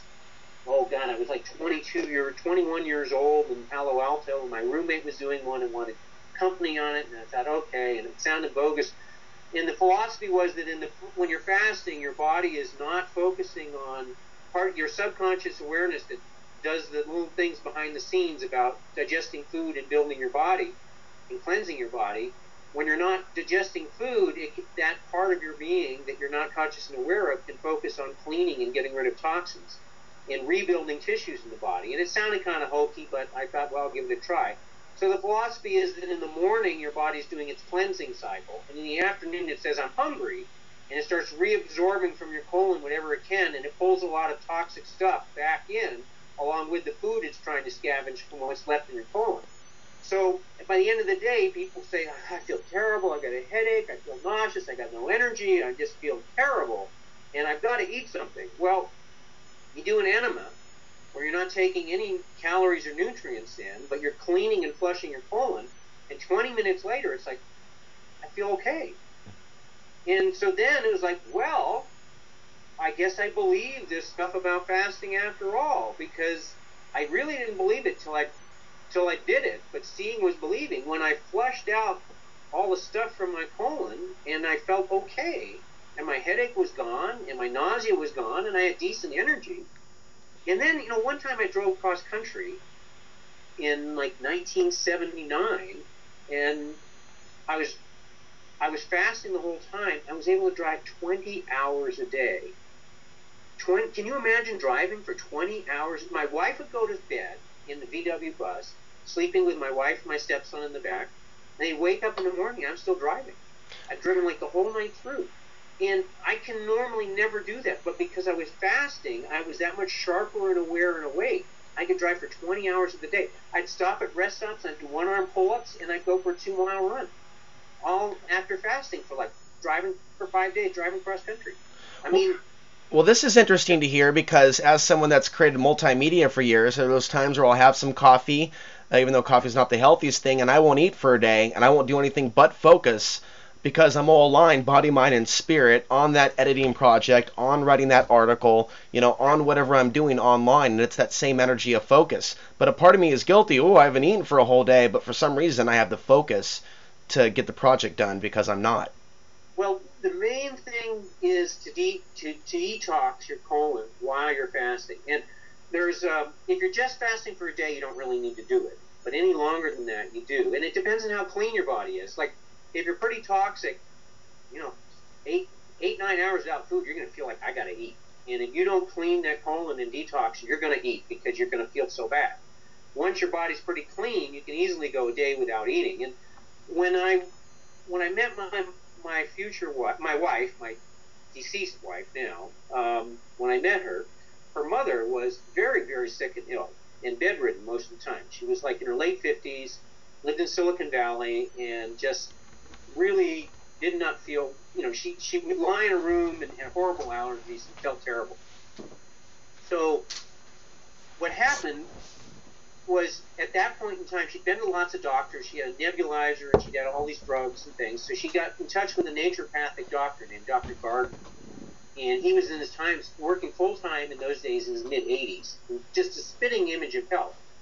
Well, Dr. Garden put her on a bunch of cleansing fasts, and she regained her health totally, and all of her allergies went away, and she just became this vibrant, amazing person. And she's 92 now and still strong and healthy at 92. And Dr. Garden stayed healthy until his early 90s when he was in Colombia looking at a gold mine. You have this not a very smart thing to do with a 92-year-old white guy to go down to Colombia and check out a gold mine. And somebody smacked him in the head with a pipe and fractured his skull. And, he lived a couple more years, but he was reduced capacity and then died. But when Garden was in his 30s, he had terminal heart disease. And he was told he was dying, and there was nothing he could do about it. It was the days before open heart surgery. And he went down to Florida to kind of live out his last days on the beach. And there was some people playing volleyball, and they looked really healthy. And they came up, and he's watching them every day. And they came up, well, why don't you join us? And he said, oh, no, I can't possibly join you. I'm a dying man. I've got heart disease, and I'm just like lying here waiting to die. And they grabbed his arm and brought him to this guy, Bernard McFadden, who was the father of the modern health food movement. And he put him on fasting and cleansing, and 20 days later, after a 20-day fast, he was playing volleyball with all those people on the beach and feeling great and feeling totally healthy. And the fasting totally eliminated the deposits that had clogged his arteries, got rid of his heart disease. He became a naturopathic doctor. He became a chiropractor, and he worked full-time until his early 90s when he got smashed in the head with a lead pipe. And so this guy was just amazingly vibrant, and it was really something to know him. I really feel myself grateful that I got to know him and meet him when he was still alive and working full-time. We definitely covered a lot of good information, and I want to pretty much give you some additional time if you'd like to fill in any blanks here in terms of preparedness, self-sufficiency. And I'm also interested in just maybe some more anything that you would like to add in terms of the spiritual awakening that you've had by sharing this information. Anything that you want to add as we close? Well, I'll give you a little pitch. I feel like the guides and masters have been working with me my whole life. I got whipped out of my body. I was born and raised Jewish, baptized with fire by a 108-year-old yogi in 1977 in a life-changing experience, a little tap on the head that just blew my mind completely shortly before my senior year at MIT. And then when I'm a junior engineer at Hewlett-Packard, I got whipped out of my body. I was long distance running. I'd been putting on weight. I stopped going to lunch with everybody. I started running long distances and fasting and praying and doing all the spiritual meditation, and I got whipped out of my body during a long distance run for meeting with Jesus. And for decades I thought, like, why me? What's a Jewish kid from Burlington, Vermont doing seeing Jesus on his lunch hour? That's like straight out of the National Enquirer. And I realized that I came into life with a contract, with a soul agreement to do certain things. And that they, meaning the Holy Spirit or the guides and masters, have been working with me and training me all my life to listen and hear. And I have a role to do, and I'm supposed to be here on the planet through these changes. And it's a long story, and I just shared it with one lady. I'm going to probably post on the website soon. And then I'm going to follow that with a book about my life that I'm going to try to wrap up this fall and get published, and probably through Hay House, but I'm not sure who's going to publish it yet. Basically a memoir of the spiritual journey. But what I'm saying is that every human being has within their DNA this inner compass and this connection to spirit. Whether they exercise it or access it or not is up to them. It's a matter of free will. Like, God never pushes himself onto you. In whatever form he may come to you in, whether it's Jesus or whether it's guides and masters or just a little tugging at your ear and an intuitional hunch, it's still that same energy working with you, and it's always available. And it can help you if you allow it to, but you got free will. You can tell it to go away and leave me alone, or you can say, I could use the help, whisper in my ear, guide me, protect me. If there's something dangerous around the corner, I want to know. And so I think at this point in time, people are hearing the call that it's real important to develop this aspect of themselves, because when things are hitting the fan and there's no CNN and there's no internet and there's no grid and you don't know which way to turn, having learned to listen and hear on the inner plane is going to be the difference between life and death for you. And it may make the difference between relative discomfort and just horrible pain and suffering. And so I would much rather opt for love and light and comfort and the company of friends and a wonderful community than pain and suffering in a Mad Max future. And so that's my vote. My vote is for a future guided by the Spirit to a best of all possible scenarios. That's my goal. That's where I want to go. And I know there will be other people joining me in it. I hope there'll be other people joining me in it. And I hope I'm able to hear well enough that I'm a part of that and don't end up in the Mad Max. Don't pick door number 2 and end up in the Mad Max door instead of door number 1 in the nice spiritual community that's doing fairly well in spite of the world kind of falling to pieces. Well, I believe that because of the path we have taken in this life, people like us, people like yourself, and there are many others, that we have truly made the best steps to prepare by helping others. And in a world where so many people get focused on the stuff and the gold and the dollar bills and free markets and not free markets, there is no better investment than investing in other people and trying to help other people. And whatever we put out there, I truly believe in this world, and my travels has shown me this tenfold. Whatever we put out there comes back to us. And that's something I think we should remember in these turbulent times. Yeah, what goes around does truly come around. And you just reminded me of one more anecdote. If we've got a couple more minutes, I'd like to share it. My wife grew up in the Bay Area. She was a group of Dutch-Indonesian immigrants. Her father was from Holland. Her mom was from Indonesia. And one of their family friends is this wonderful woman named Dee. She was just a beautiful, wonderful, joyful, spiritual woman. Now, Dee and her husband grew up like on a farm in Indonesia during World War II. There was a Japanese occupation in World War II, and they came to America afterwards, and they had a little bag of jewels, and gold and diamonds and emeralds and rubies. And you could say, well, how would poor village people from Indonesia come by this little sack of diamonds and jewels? And well, each of those jewels was pried out of somebody's ring or necklace or bracelet. And each of those jewels was traded for a sack of vegetables or grain or rice or something. And because they lived in the farmlands and in the mountains, they had food. And so when you think about what to store and stock, yeah, gold and jewels are very tradable and barterable.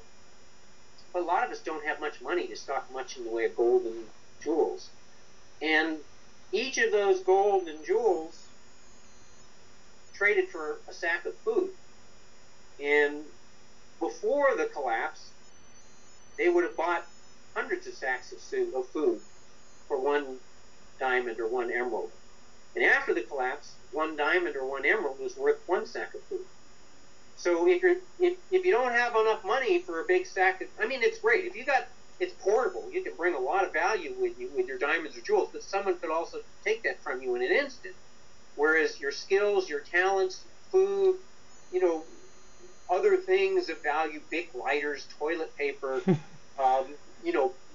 MSR stoves, water filters, all of those things will be worth a lot if things fall apart, and they're relatively cheap to buy today compared to that sack of gold and jewels. So I just thought that's a really cool story. That, along with the women who took pity on the men and shared their foraging stuff with the guys who were focused on hunting and fishing, I'd say those two stories right there are just like, and the pit of the stomach, those are the three that are probably the most valuable that I've shared with you in all of this time, that could really take you far in a scenario where things have really fallen apart. Well, I'm not a gambling person, but I'm willing to bet every dollar I own that you're not big into investing in bitcoins. Yeah, I got 0 bitcoins. Okay. And so, yeah, you're right.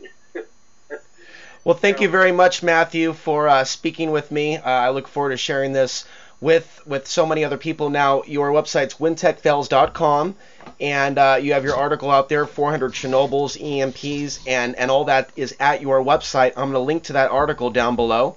And for those listening, there's also Matthew's article on the perfect storm, the six trends that we need to be aware of that could threaten our grid and our civilization. And also, is your other website mattstein.com with one T? Matt with one T. I was a stubborn child, and my parents, no one could get me to spell Matt with 2 T's, because, stop and stopped and run and running, it's like, so anyway, so Matthews with 2, but Matt Stein is MattStein.com. That's my author's website. And if you got little kids, I've got a wonderful new, I made the story up for my daughter, who's now 30. I made it up for her when she was 25. I wrote it down, tried to publish it when she was 20. Finally published it this last year, called Geronimo the Frog. It's a very fun, exciting, kind of eco and earth friendly children's story. Really beautiful illustrator, and that's all 3 of my books. Signed copies are available through my website, mattstein.com, but you can also buy them at Amazon or Barnes & Noble, or give your local bookstore the business, and if they don't stock it, ask them to get it, and they can get it in 2 or 3 days from a regular sales distributor. So I'm available anywhere, but great free information at whentechfails.com. That's the information-intensive website I have, whentechfails.com, totally free. Building the Ultimate Survival Kit, lots of links to buy a lot of the stuff I've talked about today. And so I don't have a store, but you can support my website a little. I get small associates fees if people buy stuff by clicking through the links. And it's good stuff. If there's a link on there, it's a good stuff. So a great way people can support your work, of course, is to purchase a book themselves at your website. Yeah, sure. And, you get a signed copy if you want. So, but anyway, thank you very much for having me on today. It's been a real pleasure. And I like to end with my motto. And my motto is that I ask everyone to do their best to change the world, and do your best to be ready for the changes in the world. And thank you so much for having me on today.